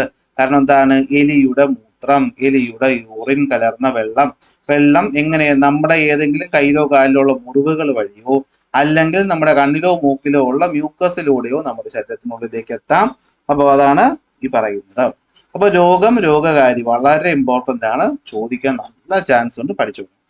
അപ്പൊ കണ്ണ് ചുവക്കണം, മുട്ടി ചുരുട്ടണമെന്നില്ല, കണ്ണ് ചുവക്കുന്നു, അതുപോലെ തന്നെ എന്ത് പറ്റുന്നു? പനി വരുന്നു. അതൊക്കെയാണ് രോഗലക്ഷണങ്ങളെന്ന് പറയുന്നത്. പ്രത്യേകിച്ച് വാക്സിൻ ഒന്നുമില്ല, പ്രിവെന്റീവ് മെഡിസിൻ മാത്രമേ ഉള്ളൂ അല്ലെ. നമ്മൾ ഈ പറയുന്ന ഒരു ഗുളികയാണ് നമ്മൾ എന്ത് ചെയ്യുന്നത്? നേരത്തെ കഴിച്ചിട്ട് പോകുന്നത്, അതേ ഉള്ളൂ വഴി. അപ്പൊ തീർന്നു. നോട്ടിലോട്ട് പോകാമല്ലോ. അപ്പൊ നോട്ട് നമ്മൾ നോക്കുകയാണെങ്കിൽ ഇതാ ഞാനിവിടെ നോട്ടില് ഡിസീസ് കൊടുത്തിട്ടുണ്ട്. ബാക്ടീരിയകൾ, അതിൽ വരുന്ന ട്യൂബർകുലോസിസ്, റാറ്റ് ഫീവറും ട്യൂബർകുലോസിസ്, അതിന് transmission, organ, symptom, prevent, treatment എല്ലാം ഒറ്റ സ്ലൈഡിൽ കൊടുത്തിട്ടുണ്ട്. സ്ക്രീൻഷോട്ട് എടുത്തോളുക. ഉടനെ തന്നെ ഞാൻ നോട്ട് എന്ത് ചെയ്യാം, അപ്ലോഡ് ചെയ്യാം. അടുത്ത റാറ്റ് ഫീവർ അഥവാ ലെപ്റ്റോസ്പൈറോസിസിൽ പ്രത്യേകമായിട്ട് എല്ലാം കൊടുത്തിട്ടുണ്ട്. സ്ക്രീൻഷോട്ട് എടുത്ത് വെച്ചോ. ഇനി ഒന്നുകൂടി പറയണ്ടല്ലോ, മനസ്സിൽ കിട്ടി കാണുമല്ലോ. അപ്പോൾ പറഞ്ഞ് പഠിച്ച് നമുക്ക് പോകും. അടുത്ത് വരുന്നു വൈറസ്. ഇപ്പോൾ വൈറസ് എന്ന് പറഞ്ഞു കഴിഞ്ഞാൽ വൈറസ് നമ്മൾ ഒരു പ്രത്യേക രീതിയിലാണ്. വൈറസ് എന്ന് വെച്ച് കഴിഞ്ഞാൽ വളരെ ബുദ്ധിമുട്ടാണ്. നമുക്ക് മരുന്നൊക്കെ കഴിച്ച് മാറ്റുക എന്ന് പറഞ്ഞു കഴിഞ്ഞാൽ വൈറസ് രോഗങ്ങളെ സംബന്ധിച്ചിടത്തോളം അത്ര പോസിബിൾ അല്ല. കാരണം നമ്മുടെ സെല്ലിൽ കയറിയിട്ട് നമ്മുടെ ഈ പറയുന്ന ജനറ്റിക് മെറ്റീരിയൽ ഉണ്ടല്ലോ, DNA, അപ്പൊ ഇതുവഴിയാണ് ഇവൻ എന്ത് ചെയ്യുന്നത്? പണി തരുന്നത്. അതുകൊണ്ട് തന്നെയാണ് ഇവനെ ട്രീറ്റ്മെന്റ് കുറച്ച് ബുദ്ധിമുട്ടാണ്. കാരണം നമ്മൾ വൈറസ് രോഗങ്ങൾ പഠിക്കുമ്പോൾ നമ്മൾ പഠിക്കുന്ന പ്രധാനപ്പെട്ട രോഗമാണ് എയ്ഡ്സ്. നിങ്ങൾ ഉറപ്പായിട്ടും കേട്ടിട്ടുണ്ടാകും. ട്രീറ്റ്മെന്റ് ഒന്നും പ്രത്യേകിച്ച് നിലവിലില്ല. അപ്പോൾ ട്രീറ്റ് ചെയ്യാൻ ബുദ്ധിമുട്ടാണ്. അപ്പോൾ വൈറസ് നമ്മുടെ ശരീരത്തിൽ എത്തിയാലും ബാക്ടീരിയ പോലെ ഇവർ എന്ത് ചെയ്യും? മൾട്ടിപ്ലൈ ചെയ്യും. എന്നിട്ട് നമ്മുടെ ജെനറ്റിക് മെക്കാനിസം ഉപയോഗിച്ചിട്ടാണ് ഇവർ എന്ത് ചെയ്യുന്നത്? മൾട്ടിപ്ലൈ ചെയ്യുന്നത്. അപ്പോൾ നമുക്കറിയാമല്ലോ, ഒരു സെല്ല് ഡിവൈഡ് ചെയ്ത് മറ്റൊരു സെല്ലാകുമ്പോൾ ജെനറ്റിക് മെറ്റീരിയൽ ട്രാൻസ്ഫർ ചെയ്യും. അപ്പോൾ അതുവഴി ഇത് എന്ത് ചെയ്യും? അങ്ങ് പെറ്റുപെരുകി വളർന്നു കഴിഞ്ഞാൽ നമുക്ക് പ്രത്യേകിച്ച് ട്രീറ്റ്മെന്റ് എന്ന് വെച്ചാൽ വലിയ ബുദ്ധിമുട്ടാണ്. പല ട്രീറ്റ്മെന്റുകൾ കണ്ടുപിടിച്ചൊക്കെ വരുന്നതേ ഉള്ളൂ. അതിൽ ആദ്യത്തെ രോഗത്തിന്റെ പേരാണ് എയ്ഡ്സ്. എയ്ഡ്സിന്റെ ഫുൾ ഫോം ചോദിക്കും. Acquired immuno deficiency syndrome.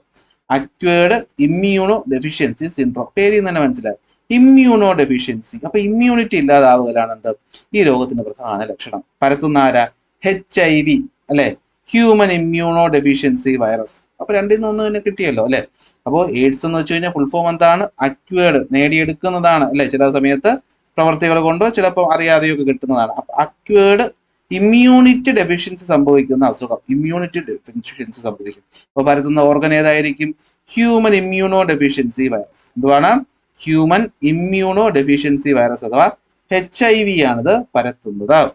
എവിടെ അഫക്ട് ചെയ്യുന്നത്? അപ്പൊ ഇമ്മ്യൂണിറ്റി എന്ന് പറയുമ്പോൾ തന്നെ നമ്മൾ തൊട്ടു മുന്നേ വളരെ വിശദമായി പഠിച്ചതാണ്. T ലിംഫോസൈറ്റും B ലിംഫോസൈറ്റും, അല്ലെ? ബോൺ മാരോയിലുണ്ടായി തൈമസിൽ വന്ന് വളരുന്ന T ലിംഫോസൈറ്റുകളാണ് എന്ത് ചെയ്യുന്നത്? ഇത് പ്രധാനമായിട്ടും അഫക്റ്റ് ചെയ്യുന്നത്. അപ്പൊ അറ്റാക്ക് ചെയ്യും, എന്നിട്ട് എന്ത് ചെയ്യും? മൾട്ടിപ്ലൈ ചെയ്യും. അങ്ങനെ T ലിംഫോസൈറ്റ് വീക്ക് ആവുമ്പോൾ നമ്മുടെ ശരീരത്തിന്റെ ഇമ്മ്യൂൺ സിസ്റ്റം എന്ത് ചെയ്യും? ഫെയിൽ ആവും. അപ്പൊ സിംറ്റംസ് തന്നെ ബുദ്ധിമുട്ടാണ്. ഇമ്മ്യൂണിറ്റി ഫെയിൽ ആകുമ്പോൾ നമുക്ക് എന്ത് രോഗം വേണമെങ്കിലും വരാം. അപ്പൊ പ്രൈമറി ഒരു വൈറസ് ഡിസീസ് പോലെ വന്നു കഴിഞ്ഞാലും നമ്മുടെ ഇമ്മ്യൂണിറ്റി ഇല്ലാതാവുന്ന കാരണം പിന്നീട് ന്യൂമോണിയ, ട്യൂബർകുലോസിസ്, ചിലതരം ക്യാൻസറുകളൊക്കെ വന്നിട്ടായിരിക്കും മരണം സംഭവിക്കുന്നത്. എങ്ങനെയൊക്കെയാണ് ഇത് ട്രാൻസ്മിറ്റ് ചെയ്യുന്നത്? പ്രധാനമായിട്ടും സെക്ഷുവൽ കോണ്ടാക്ട് വഴിയാണ്. അതായത് HIV ഉള്ള ഒരു വ്യക്തിയുമായിട്ട് സെക്ഷുവൽ ബന്ധം വയ്ക്കുമ്പോഴാണ് എന്ത് പറ്റുന്നത്? ഈ രോഗം എന്ത് ചെയ്യുന്നത്? പകരുന്നത്. അപ്പോൾ കോണ്ടം ഒക്കെ ഉപയോഗിക്കുക എന്നൊക്കെ പറഞ്ഞ് നിങ്ങൾ വാർത്തകളിലും പരസ്യങ്ങളും ഒക്കെ കാണുന്നതാണ്. അപ്പൊ അതാണ് സംഭവം. എന്നാൽ അടുത്ത് വരുന്നതാണ് എന്ത്? ഈ പറയുന്ന എന്താണ്? നമ്മൾ ഒരാളെ ഇഞ്ചക്ട് ചെയ്ത് നീഡിൽ ഉപയോഗിച്ച് മറ്റൊരാളെ ഇഞ്ചക്ട് ചെയ്യുമ്പോൾ രക്തം തമ്മിൽ ട്രാൻസ്ഫർ ആയിട്ടും ഇത് വരാം. അപ്പോൾ അടുത്ത് രക്തം നമ്മൾ ഡൊണേറ്റ് ചെയ്തു, ആ ഡൊണേറ്റ് ചെയ്ത ആൾക്ക് HIV ഉണ്ടാക്കി. ഇതൊന്നും കേട്ട് നിങ്ങൾ പേടിക്കണ്ട കേട്ടോ. കാരണം ഇപ്പൊ ഈ പറയുന്ന HIV ഒക്കെ രക്തത്തിലൂടെയൊക്കെ ഇങ്ങനെ ട്രാൻസ്മിഷനിലൂടെ ഒന്നും അങ്ങനെ വരത്തില്ല. അത്രത്തോളം ടെസ്റ്റുകളൊക്കെ ഉണ്ട്. അപ്പൊ പ്രധാനമായിട്ടും സെക്ഷുവൽ കോൺടാക്റ്റിലൂടെ HIV വരാം. അടുത്ത് വരുന്നത് എന്താണ്? ഈ നീഡിൽ എന്ന് പറയുമ്പോൾ ആശുപത്രി എടുക്കുന്ന നീഡിലൊന്നും അല്ല. നിങ്ങൾക്കറിയാലോ, ഡ്രഗ്സ് എന്ന് പറയുന്ന സാധനം നമ്മുടെ നാട്ടിൽ ഇന്ന് പലരും ഉപയോഗിക്കുന്നുണ്ട്. അപ്പൊ ഡ്രഗ്സ് എന്ന് പറയുന്ന ഈ സിറിഞ്ചൊക്കെ വെച്ച് ഇഞ്ചക്ട് ചെയ്യുന്നതായിട്ടൊക്കെ നിങ്ങൾക്ക് നേരിട്ടൊന്നും കണ്ടിട്ടില്ലെങ്കിൽ സിനിമയിൽ കണ്ടുള്ള പരിചയമെങ്കിലും ഉണ്ടാവും. അപ്പൊ അങ്ങനത്തെ പരിപാടികളൊക്കെ വെറുതെ പോവാതിരിക്കുക. ഞാൻ ചാപ്റ്റർ തുടങ്ങിയപ്പോഴും പറഞ്ഞു, വേണമെങ്കിൽ നന്നാവുക. ഇതൊക്കെ ആവശ്യമില്ലാത്ത വയ്യാവരി വലിച്ച് തലയിൽ വെക്കുന്ന പരിപാടിയാണ്. ദയവ് ഇത് ചെയ്യാതിരിക്കുക. അതാകുമ്പോൾ ഒരുത്തൻ കുത്തുന്നു, എടുത്ത് അടുത്തവന്റെ കൊടുക്കുന്നു. ഇവനെ വല്ല HIV ഉണ്ടെങ്കിൽ അവനും കിട്ടുന്നു. ചിലപ്പോൾ ഒരു ദിവസം അറിയാതെ വഴി വന്നതായിരിക്കും. ഒന്ന് പരീക്ഷിച്ചു നോക്കുന്നു. ഇപ്പൊ നിങ്ങളുടെ കൂട്ടത്തിൽ പലർക്കും ഉണ്ടല്ലോ, പരീക്ഷിച്ചു നോക്കാം. ജീവിതം ഒന്നല്ലേ ഉള്ളൂ. അപ്പൊ നമ്മൾ ഇതൊക്കെ ഒന്ന് എക്സ്പീരിയൻസ് ചെയ്തില്ലെങ്കിൽ ശരിയാവത്തില്ലല്ലോ എന്ന് പറഞ്ഞിട്ട് ചിലവന്മാർ എന്ത് ചെയ്യും? പോയി അങ്ങ് എക്സ്പീരിയൻസ് ചെയ്യും. അങ്ങനെ വല്ല എക്സ്പീരിയൻസിനൊക്കെ പോയാൽ ഇതുപോലെയൊക്കെ ഇരിക്കും. അപ്പോൾ ഡ്രഗ്സിൽ നിന്നൊക്കെ അറിയാമല്ലോ, നിങ്ങൾ ചെറിയ കുട്ടികളൊന്നും അല്ല, അല്ലെ? ഇന്നിപ്പോൾ ഒരു 10ാം ക്ലാസ് കുട്ടി എന്ന് പറഞ്ഞു കഴിഞ്ഞാൽ അത്യാവശ്യം അറിവും വിവരമുള്ള ഒരുത്തം തന്നെയാണ്, അല്ലെ? അല്ലെങ്കിൽ നിങ്ങൾക്ക് അറിവ് കിട്ടാൻ ഇന്റർനെറ്റോടെ ആവശ്യം പോലെ ഉണ്ടല്ലോ. ദയവ് ചെയ്ത് ഇമാതിരി പരിപാടിക്ക് പോകരുത്. ഇതുപോലെ വല്ല പണിയും കിട്ടും. ഓക്കെ. അതുപോലെ അമ്മയിൽ നിന്ന് കുട്ടിയിലേക്ക് ഇത് പകരാം. അപ്പൊ ഇങ്ങനെയൊക്കെയാണ് HIV പകരുന്നത്. ട്രീറ്റ്മെന്റ് എന്ന് പറയുമ്പോൾ current there is no medicine to completely cure AIDS. AIDS completely മാറ്റാനുള്ള മരുന്നുകളൊന്നുമില്ല. എങ്കിലും ആന്റി റെട്രോവിയൽ തെറാപ്പിയിലൂടെ, ആർട്ട് എന്ന് പറയും, ആന്റി റെട്രോവിയൽ തെറാപ്പി ഓർത്തോളം ഇമ്പോർട്ടന്റ് ആണ്. ആർട്ട്, ആന്റി റെട്രോവിയൽ ട്രീറ്റ്മെന്റിലൂടെ നമുക്ക് ഇത് എന്ത് ചെയ്യാൻ പറ്റും? ഒരു പരിധി വരെ മാറ്റാൻ പറ്റും. എന്നാൽ CRISPR എന്ന് വെച്ചാൽ ജീനിനെ, നമുക്കറിയാലോ DNA അല്ലേ പോകുന്നത്. അപ്പൊ ഇതുള്ള ഈ പറയുന്ന DNA മാത്രം കട്ട് ചെയ്ത് ഈ രോഗത്തെ മാറ്റാൻ പറ്റുന്ന രീതിയൊക്കെ നമ്മളിപ്പോ ചെയ്ത് കൊണ്ട്, അല്ലെങ്കിൽ റിസർച്ച് നടന്നുകൊണ്ടിരിക്കുന്നുണ്ട്. ഇതുവരെ ഒന്നും കറക്റ്റ് ആയിട്ടില്ല. ആവട്ടെ എന്ന് പ്രാർത്ഥിക്കും. ഓക്കെ. അപ്പൊ ഇതാണ് എന്തെന്ന് പറയുന്നത്? എയ്ഡ്സ് എന്ന് പറയുന്ന വൈറസ് രോഗം. ഓക്കെ, വൈറസ് രോഗം. ഇനി മറ്റൊരു വൈറസ് രോഗം. അപ്പൊ ഇതിന്റെ pathogens, mode of transmission, precaution ഞാനിവിടെ വ്യക്തമായി എന്ത് ചെയ്തിട്ടുണ്ട്? കൊടുത്തിട്ടുണ്ട്. AIDS, transmission, symptom, treatment. അപ്പൊ ഒന്ന് പറയാൻ ശ്രമിച്ചു എന്റെ കൂടെ. എയ്ഡ്സ് എന്ന് പറയുമ്പോൾ നമ്മുടെ മനസ്സിൽ വരും AIDS, acquired immuno deficiency syndrome. പറഞ്ഞേ, അക്വേർഡ് ഇമ്മ്യൂണോ ഡെഫിഷ്യൻസി സിൻഡ്രോം. അപ്പൊ എയ്ഡ്സ് എന്ന് പറയുമ്പോൾ തന്നെ എയ്ഡ്സ് എന്താണ്? ഇമ്മ്യൂണിറ്റി ഇല്ലാതാവുകയാണ്. അപ്പോൾ ഇത് പരത്തുന്ന ആരാണ്? Human immunodeficiency virus. അപ്പൊ രണ്ടിടത്തും ഇമ്മ്യൂണോ ഡെഫിഷ്യൻസി വെച്ച് കിട്ടും. എന്താ സംഭവം? ഈ പറയുന്ന HIV വൈറസ് വന്ന് നമ്മുടെ T ലിംഫോസൈറ്റുകൾ നശിപ്പിക്കും.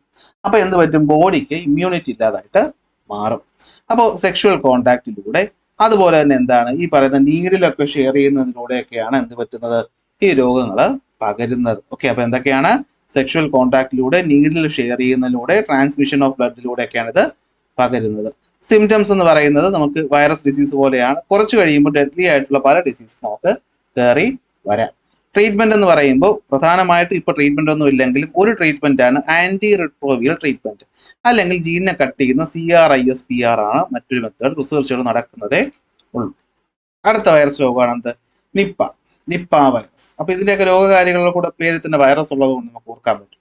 ഇപ്പൊ നിപ്പ വൈറസ് എന്ന് പറയുമ്പോൾ നമുക്ക് ആദ്യം ഓർമ്മ വരുന്ന വവ്വാലുകളെയാണ്, ബാറ്റുകളെയാണ് അല്ലെ. ഒരു സമയത്ത് നിപ്പ നമ്മുടെ കേരളത്തിൽ പടർന്നു പിടിക്കുകയുണ്ടായിരുന്നു.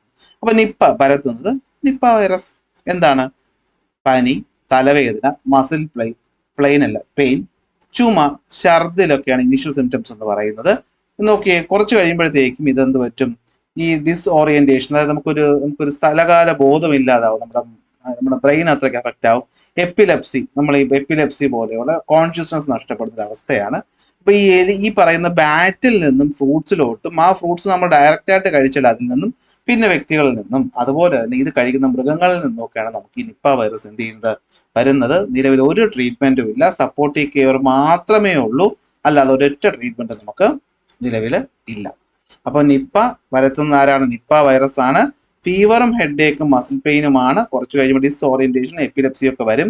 ട്രാൻസ്മിഷൻ എന്തായിരിക്കും? Direct contact with infected bats or pigs, eating food or drink or water contaminated by the saliva. അടുത്ത് വരുന്നതാണ് പേഴ്സൺ ടു പേഴ്സൺ, ഡയറക്റ്റ് കോൺടാക്റ്റിലൂടെ, ബോഡി ഫ്ലൂയിഡ്സിലൂടെ, റെസ്പിറേറ്ററി ഡ്രോപ്ലെറ്റ്സിലൂടെ ഒക്കെ വരും. അതാണ് എന്റെ പ്രശ്നം എന്ന് പറയുന്നത്. വന്നു കഴിഞ്ഞാൽ നമുക്ക് പിന്നെ അടുത്ത ആളോട്ട് പോകാൻ എങ്ങനെ പോകണമെന്ന് പറയട്ടെ, എങ്ങനെയെങ്കിലും ഒക്കെ എത്തിപ്പോകും. സോ നിപ്പ ആവശ്യമില്ലാതെ ഈ പറയുന്ന വവ്വാല് ചപ്പിയ സാധനം എടുത്ത് തിന്നാതിരിക്കുക. എപ്പോഴും നമ്മൾ കഴിക്കുന്ന ആഹാരവും സാധനങ്ങളും ഒക്കെ ഇച്ചിരി വൃത്തിയുള്ളതാണെന്നൊക്കെ നോക്കിയും കണ്ടും കഴിക്കുക. പിന്നെ ബാക്കിയൊക്കെ നമുക്ക് തലയിലെടുത്തെന്ന് വേണം പറയാം. ഓക്കെ, പ്രിവെൻഷൻ അല്ലെങ്കിൽ പ്രിക്വേഷൻ എന്തൊക്കെയായിരിക്കും? ഈ പനി പിടിച്ച അല്ലെങ്കിൽ അസുഖമുള്ള ബാറ്റിനെ കണ്ടാൽ തിരിച്ചറിയാൻ പറ്റത്തില്ല. അപ്പൊ ഇത്തരം ജന്തുക്കളുള്ള സ്ഥലങ്ങളിൽ നിന്ന് ഒഴിഞ്ഞു നിൽക്കുക. വീടിനോട് ചേർന്ന് ഇത്തരം മരങ്ങളും ചെടികളും ഒക്കെ ഉണ്ടെങ്കിൽ അതിനൊക്കെ മുറിച്ച് കളയുക, പോട്ടെ, പിന്നെ നമുക്ക് വളർത്തിയെടുക്കാം. വവ്വാലുകൾ നമ്മളുമായിട്ട് കോണ്ടാക്ട് ചെയ്യുന്നത് അത്ര നല്ലതല്ല. ഓക്കെ, ഇനി നോക്കിയ ഫ്രൂട്ട്സിനെല്ലാം നമ്മൾ എന്ത് ചെയ്യാം അല്ലെ, ഈ പറയുന്ന വവ്വാലുമായിട്ട് കോണ്ടാക്ട് ചെയ്ത് ഭക്ഷണം കഴിക്കാതിരിക്കുക. കൈയും കാലും ഒക്കെ എപ്പോഴും കഴുകുക. കൈ കഴുകിയിട്ട് ഭക്ഷണം കഴിക്കുക. ഭക്ഷണ സാധനങ്ങൾ നന്നായിട്ട് കഴുകിയിട്ടൊക്കെ ഉപയോഗിക്കുക. തീർന്നു. എന്ത് തീർന്നു? വൈറസും തീർന്നു. അപ്പൊ 2 രോഗകാരികൾ തീർന്നു. അപ്പൊ നമുക്ക് വേണമെങ്കിൽ നിങ്ങൾക്ക് ഇപ്പോൾ ഒരു ബ്രേക്ക് എടുക്കാം. ഞാൻ എന്ത് ചെയ്യുന്നു? ക്ലാസ് കണ്ടിന്യൂ ചെയ്തു പോവുകയാണ് ചെയ്യുന്നത്. തൽക്കാലം ഞാനിപ്പോൾ നിർത്തുന്നില്ല. ഇപ്പൊ വൈറസ് എന്ന് പറയുമ്പോഴത്തേക്കും മലയാളത്തിന് ഒരു മാറ്റവും ഇല്ല. ഹ്യൂമൻ ഇമ്മ്യൂണോ ഡെഫിഷ്യൻസി വൈറസ് തന്നെ, അക്വേർഡ് ഇമ്മ്യൂണോ ഡെഫിഷ്യൻസി സിൻഡ്രോം തന്നെ പേര്. ലക്ഷണങ്ങൾ മലയാളം വരുന്നത് T ലിംഫോസൈറ്റുകളിലും മാറ്റമൊന്നുമില്ല. ലക്ഷണങ്ങൾ എന്തൊക്കെയായിരിക്കും? ആദ്യം ഈ പറയുന്ന വൈറസ് രോഗത്തിന് സമാനമായിരിക്കാം. പകരുന്ന വിധം എന്തൊക്കെയായിരിക്കും? ശാരീരിക ബന്ധത്തിൽ. ഞാൻ മലയാളത്തിൽ കൂടി പറഞ്ഞു തരുന്നതുകൊണ്ട് ഇവിടെ ഒന്നും നമുക്ക് വാക്ക് വ്യത്യാസമൊന്നും വരുന്നില്ല. ആന്റി റിട്രോവിയൽ തെറാപ്പി തന്നെയാണ് പേര് വരുന്നത്, CRISPR തന്നെയാണ് വരുന്നത്. സോ അവിടെ ഒന്നും പ്രശ്നമില്ല. നിപ്പയിലും മാറ്റമൊന്നുമില്ല. നിപ്പ വരുത്തുന്ന നിപ്പ വൈറസ് ആണ്. ലക്ഷണങ്ങൾ പനി, തലവേദന, പേശിവേദന, മറ്റു കാര്യങ്ങളാണ്. പകരുന്ന വിധം അറിയാലോ, ഇങ്ങനെയാണ്. ട്രീറ്റ്മെന്റ് തൽക്കാലത്തിലില്ല, സപ്പോർട്ടീവ് കെയർ മാത്രമേ ഉള്ളൂ. അപ്പൊ ഇതാണ് സംഭവം. 2 പ്രധാനപ്പെട്ട രോഗങ്ങൾ നമ്മൾ കഴിഞ്ഞു. അപ്പൊ നിങ്ങൾക്ക് ഞാൻ പറയുന്നത് ഓർത്തെടുക്കാൻ പറ്റുന്നുണ്ട്? എന്റെ ഒപ്പം ഒന്ന് ശ്രമിച്ചേ, നമുക്കൊന്ന് ഒരുമിച്ച് നോക്കിയാലോ? ഞാൻ പറയുന്നു, പടം കാണുമ്പോൾ നമുക്കൊന്ന് ആലോചിച്ച് നോക്കാം. ഒന്ന് എന്റെ ഒപ്പം പറയാൻ ശ്രമിച്ച്. നമ്മൾ ഇന്ന് ആദ്യം പഠിച്ചത് എന്താണ്? ബാക്ടീരിയ രോഗങ്ങളെ പറ്റിയിട്ടാണ്. 2 ബാക്ടീരിയ രോഗം പഠിച്ചു. ഒന്ന് TBയും മറ്റൊന്ന് ഏതാണ്? എലിപ്പനി. TB എന്ന് പറയുന്നത് B ഫോർ ബാക്ടീരിയ. ബാക്ടീരിയയുടെ പേര് മൈക്രോ ബാക്ടീരിയം ട്യൂബർകുലോസിസ്. എലിപ്പനിയാണെങ്കിലോ ലെപ്റ്റോസ്പൈറ. Tuberculosis lungs. മറ്റതാണെങ്കിലോ കരളിനെയും വൃക്കയെയുമാണ് അഫക്റ്റ് ചെയ്യുന്നത്. ഏത്? Rat fever. ഇതിനാണെങ്കിൽ ട്രീറ്റ്മെന്റ് ആയിട്ട് BCG വാക്സിൻ ഉണ്ട്. ട്രീറ്റ്മെന്റ് ആയിട്ട് ട്രീറ്റ്മെന്റ്. എലിപ്പനിക്ക് പിന്നെ അങ്ങനെ വാക്സിൻ ഒന്നും തന്നെ ഇല്ല. ലങ്സ് ആണ്. ഇതാണ് കിട്ടിയല്ലോ. അടുത്ത് നേരെ പോകുന്നു വൈറസിലോട്ട്. വൈറസ് എന്ന് പറയുമ്പോൾ 2 രോഗങ്ങൾ, എയ്ഡ്സും അതുപോലെ തന്നെ നിപ്പയും. എയ്ഡ്സിന്റെ ഫുൾ ഫോം എന്താണ്? Acquired immunodeficiency. അപ്പൊ പരത്തുന്നതാണെങ്കിൽ human immunodeficiency virus. Nipah പരത്തുന്നത് നിപ്പ. 2നും ട്രീറ്റ്മെന്റ് നിലവിൽ ഇല്ല. ഈ പറയുന്ന എയ്ഡ്സ് അഫക്ട് ചെയ്യുന്നത് ഇമ്മ്യൂണിറ്റിയെ ആണെങ്കിൽ നിപ്പ എന്ത് ചെയ്യും? നമ്മുടെ പല രോഗങ്ങളിൽ ലങ്സും മറ്റു കാര്യങ്ങളും ഒക്കെ എന്ത് ചെയ്യും? അഫക്റ്റ് ചെയ്യും. ഓക്കെ, സെറ്റ് അല്ലേ? നിങ്ങളുടെ അടുത്ത് എന്തിലോട്ട് പോവാം? ഫംഗസിലോട്ട് പോകും. അപ്പൊ ഫംഗസ് എന്ന് പറഞ്ഞു കഴിഞ്ഞാൽ എന്തായിരിക്കും? ഓക്കെ, നമ്മുടെ സ്കിന്ന് അല്ലെങ്കിൽ നെയിൽസ്, ഓക്കെ, എന്തുവാണ്, നമ്മുടെ സ്കിന്ന് അല്ലെങ്കിൽ നെയിൽസിലൊക്കെ വന്നിട്ട് ഇവിടെ എന്ത് ചെയ്യും? ഇൻഫെക്ഷൻ ഉണ്ടാക്കുക എന്നുള്ളതാണ് ഫംഗസിന്റെ പ്രധാനപ്പെട്ട ജോലി. അപ്പോൾ ഒരു മൈക്രോ ഓർഗാനിസം ആണ്. രണ്ട് രോഗങ്ങളാണ് ഫംഗസുമായിട്ട് ബന്ധപ്പെട്ട് നമുക്ക് പഠിക്കാവുന്നത്. ഒന്ന് റിംഗ് വേം, മറ്റൊന്ന് കാൻഡിഡിയാസിസ്. ഓക്കെ, അപ്പൊ എന്താണ് കാൻഡിഡിയാസിസ് അല്ലെങ്കിൽ മറ്റൊന്ന് റിംഗ് വേം. അപ്പൊ എന്തായിരിക്കും, എങ്ങനെയാ വരുന്നത്? ഈ റിംഗ് വേമിന്റെ ഈ പറയുന്ന ഫംഗസ് എന്ത് ചെയ്യും? Through the infected person contact, അല്ലെങ്കിൽ ഇയാൾ കണ്ടാമിനേറ്റ് ചെയ്ത, ഇയാൾ തൊട്ട സ്ഥലങ്ങൾ അല്ലെങ്കിൽ മൃഗങ്ങളിൽ നിന്നാണ് വരുന്നത്. സർക്കുലർ റെഡിഷ് റാഷസ് വിത്ത് ഇച്ചിങ്, ഇതാണ് സംഭവം. കണ്ടോ, പട്ടച്ചൊറി എന്നായിരിക്കും നമ്മുടെ നാട്ടിലൊക്കെ ഇതിന് പറയുന്ന പേര്. അപ്പൊ ഇങ്ങനെ എന്ത് പറ്റും? പട്ടത്തിൽ വന്നു കഴിഞ്ഞാൽ അത് ഫംഗസ് ആണ് അല്ലെ. അടുത്ത് വരുന്നതാണ് കാൻഡിഡിയാസിസ്. ഇതും ഡയറക്റ്റ് കോൺടാക്റ്റിലൂടെ, ക്ലോത്തുകൾ ഷെയറിങ്ങിലൂടെ, അതുപോലെ സെക്ഷൽ കോൺടാക്റ്റിലൂടെ വരുന്നു. White patches in the mouth and itching, ഇതുപോലെ വരും. കാണുമ്പോൾ തന്നെ ഒരുമാതിരി വരുന്നു അല്ലെ. ഇതാണ് സംഭവം. അപ്പൊ എന്തൊക്കെയാണ്? റിംഗ് വേമും കാൻഡിഡിയാസിസും. പേരും കണ്ടോ, സെയിം തന്നെയാണ്. റിംഗ് വേം, ഇതൊക്കെ നിങ്ങൾക്ക് ഒറ്റ വായനയിൽ തന്നെ ഓർത്ത് വെക്കാൻ പറ്റും. ഇത് ഫംഗസ് ഡിസീസ് ആണെന്നുള്ളത് അറിഞ്ഞാൽ മതി അല്ലെ. റിംഗ് വേം, അതുപോലെ തന്നെ എന്താണ് കാൻഡിഡിയാസിസ്, രണ്ടും എന്താണ്? ഫംഗസുകളിലൂടെയാണ് വരുന്നത്. സെറ്റ് അല്ലേ? സെറ്റ് അല്ലേ? അടുത്ത് വരുന്ന പ്രോട്ടോസോവ. ഇവിടെ നമുക്ക് ചോദ്യങ്ങൾ നിറച്ചു വരും. അപ്പൊ ശ്രദ്ധിച്ച് കേൾക്കുക. പ്രോട്ടോസോവ. പ്രോട്ടോസോവ എന്ന് വെച്ച് കഴിഞ്ഞാൽ എന്തായിരിക്കും? ഒരു യൂകാരിയോട്ടിക് ആയിട്ടുള്ള പ്രോട്ടോസോവ. നമ്മൾ എവിടെ പഠിച്ചതാ പ്രോട്ടോസോവ? നമ്മൾ എവല്യൂഷൻ പഠിച്ചപ്പോഴൊക്കെ പ്രോട്ടോസോവയെ പറ്റിയിട്ട് പഠിച്ചല്ലേ. അപ്പൊ യൂണിസെല്ലുലാർ എന്ന് വെച്ചാൽ ഏകകോശികളായിട്ടുള്ള യൂകാരിയോട്ടുകളാണ് പ്രോട്ടോസോവകൾ എന്ന് പറയുന്നത്. കണ്ടോ, ഇതായിരിക്കുന്നത് മറ്റൊരു പ്രോട്ടോസോവ. ഇതിന്റെ പേരാണ് പ്ലാസ്മോഡിയം. ഇവരാണ് മലേറിയ രോഗം എന്ത് ചെയ്യുന്നത്? പരത്തുന്നത്. ഇവരെന്ത് ചെയ്യും? ഇവർ പ്രധാനമായിട്ടും അഫക്ട് ചെയ്യുന്നത് നമ്മുടെ റെഡ് ബ്ലഡ് സെല്ലുകളെയാണ്. എന്ന് വെച്ചാൽ ഓക്സിജൻ ക്യാരി ചെയ്യുന്ന റെഡ് ബ്ലഡ് സെല്ലുകളാണ് അഫക്ട് ചെയ്യുന്നത്. അതിൽ എന്ത് ചെയ്യും? വന്ന് പെറ്റുപെരുക്കി അതിനെ ഡിസ്ട്രോയ് ചെയ്യും. പ്രധാനപ്പെട്ട പ്രോട്ടോസോവ രോഗമായിട്ട് നമ്മൾ പഠിക്കേണ്ടതാണ് മലേറിയ. അപ്പൊ മലേറിയ പരത്തുന്നത് ആരാണ്? പ്ലാസ്മോഡിയം എന്ന് പറയുന്ന പ്രോട്ടോസോവയാണ് പരത്തുന്നത്. അപ്പോ മലേറിയ പരത്തുന്ന ആരാണ്? പ്ലാസ്മോഡിയം. മലേറിയ പരത്തുന്ന ആരാണ്? പ്ലാസ്മോഡിയം എന്ന പ്രോട്ടോസോവയാണ് മലേറിയ പരത്തുന്നത്. അപ്പൊ മലേറിയ എങ്ങനെയാ നമുക്ക് വരുന്നത്? ഒരു കൊതുകുണ്ട്. ആ കൊതുകിന്റെ പേരാണ് അനോഫലീസ് മൊസ്കിറ്റോ. എന്താണ്? Female Anopheles mosquito. അപ്പൊ ഇവിടെ നിന്നൊക്കെ ഒരുപാട് ചോദ്യം എപ്പോഴും വരുന്നതാണ്. അപ്പൊ എന്താണ്? ഫീമെയിൽ അനോഫലീസ് മൊസ്കിറ്റോ ആണ് എന്ത് ചെയ്യുന്നത്? പ്ലാസ്മോഡിയം എന്ന് പറയുന്ന ഈ പ്രോട്ടോസോവയെ നമ്മുടെ ശരീരത്തിലോട്ട് കൊണ്ടുവരുന്ന ഇത് വൃക്കയല്ലല്ലോ, നമ്മുടെ കരളില് ഈ പറയുന്ന റെഡ് ബ്ലഡ് സെല്ലുകളിൽ അത് മൾട്ടിപ്ലൈ ചെയ്ത് അതിനെ ഇല്ലാതാക്കുന്നതാണ് രോഗം എന്ന് പറയുന്നത്. പനി, തണുപ്പ്, വിറയല്, തലവേദന, വോമിറ്റിംഗ്, മസ്കുലാർ പെയിൻ ഒക്കെ തന്നെയാണ് ഇതിന്റെ പ്രധാനപ്പെട്ട സിംറ്റംസ് എന്ന് പറയുന്നത്. ഓക്കെ, ആന്റി മലേറിയൽ മെഡിസിൻസ് ആണ് നമ്മൾ ഉപയോഗിച്ച് ട്രീറ്റ്മെന്റ് ചെയ്യുന്നത്. അപ്പോ എന്തുവാണ്? പ്രോട്ടോസോവ. പ്രോട്ടോസോവ എന്ന് പറയുമ്പോൾ എന്തായിരിക്കും? യൂണിസെല്ലുലാർ ആയിട്ടുള്ള യൂകാരിയോട്ടുകളാണ്.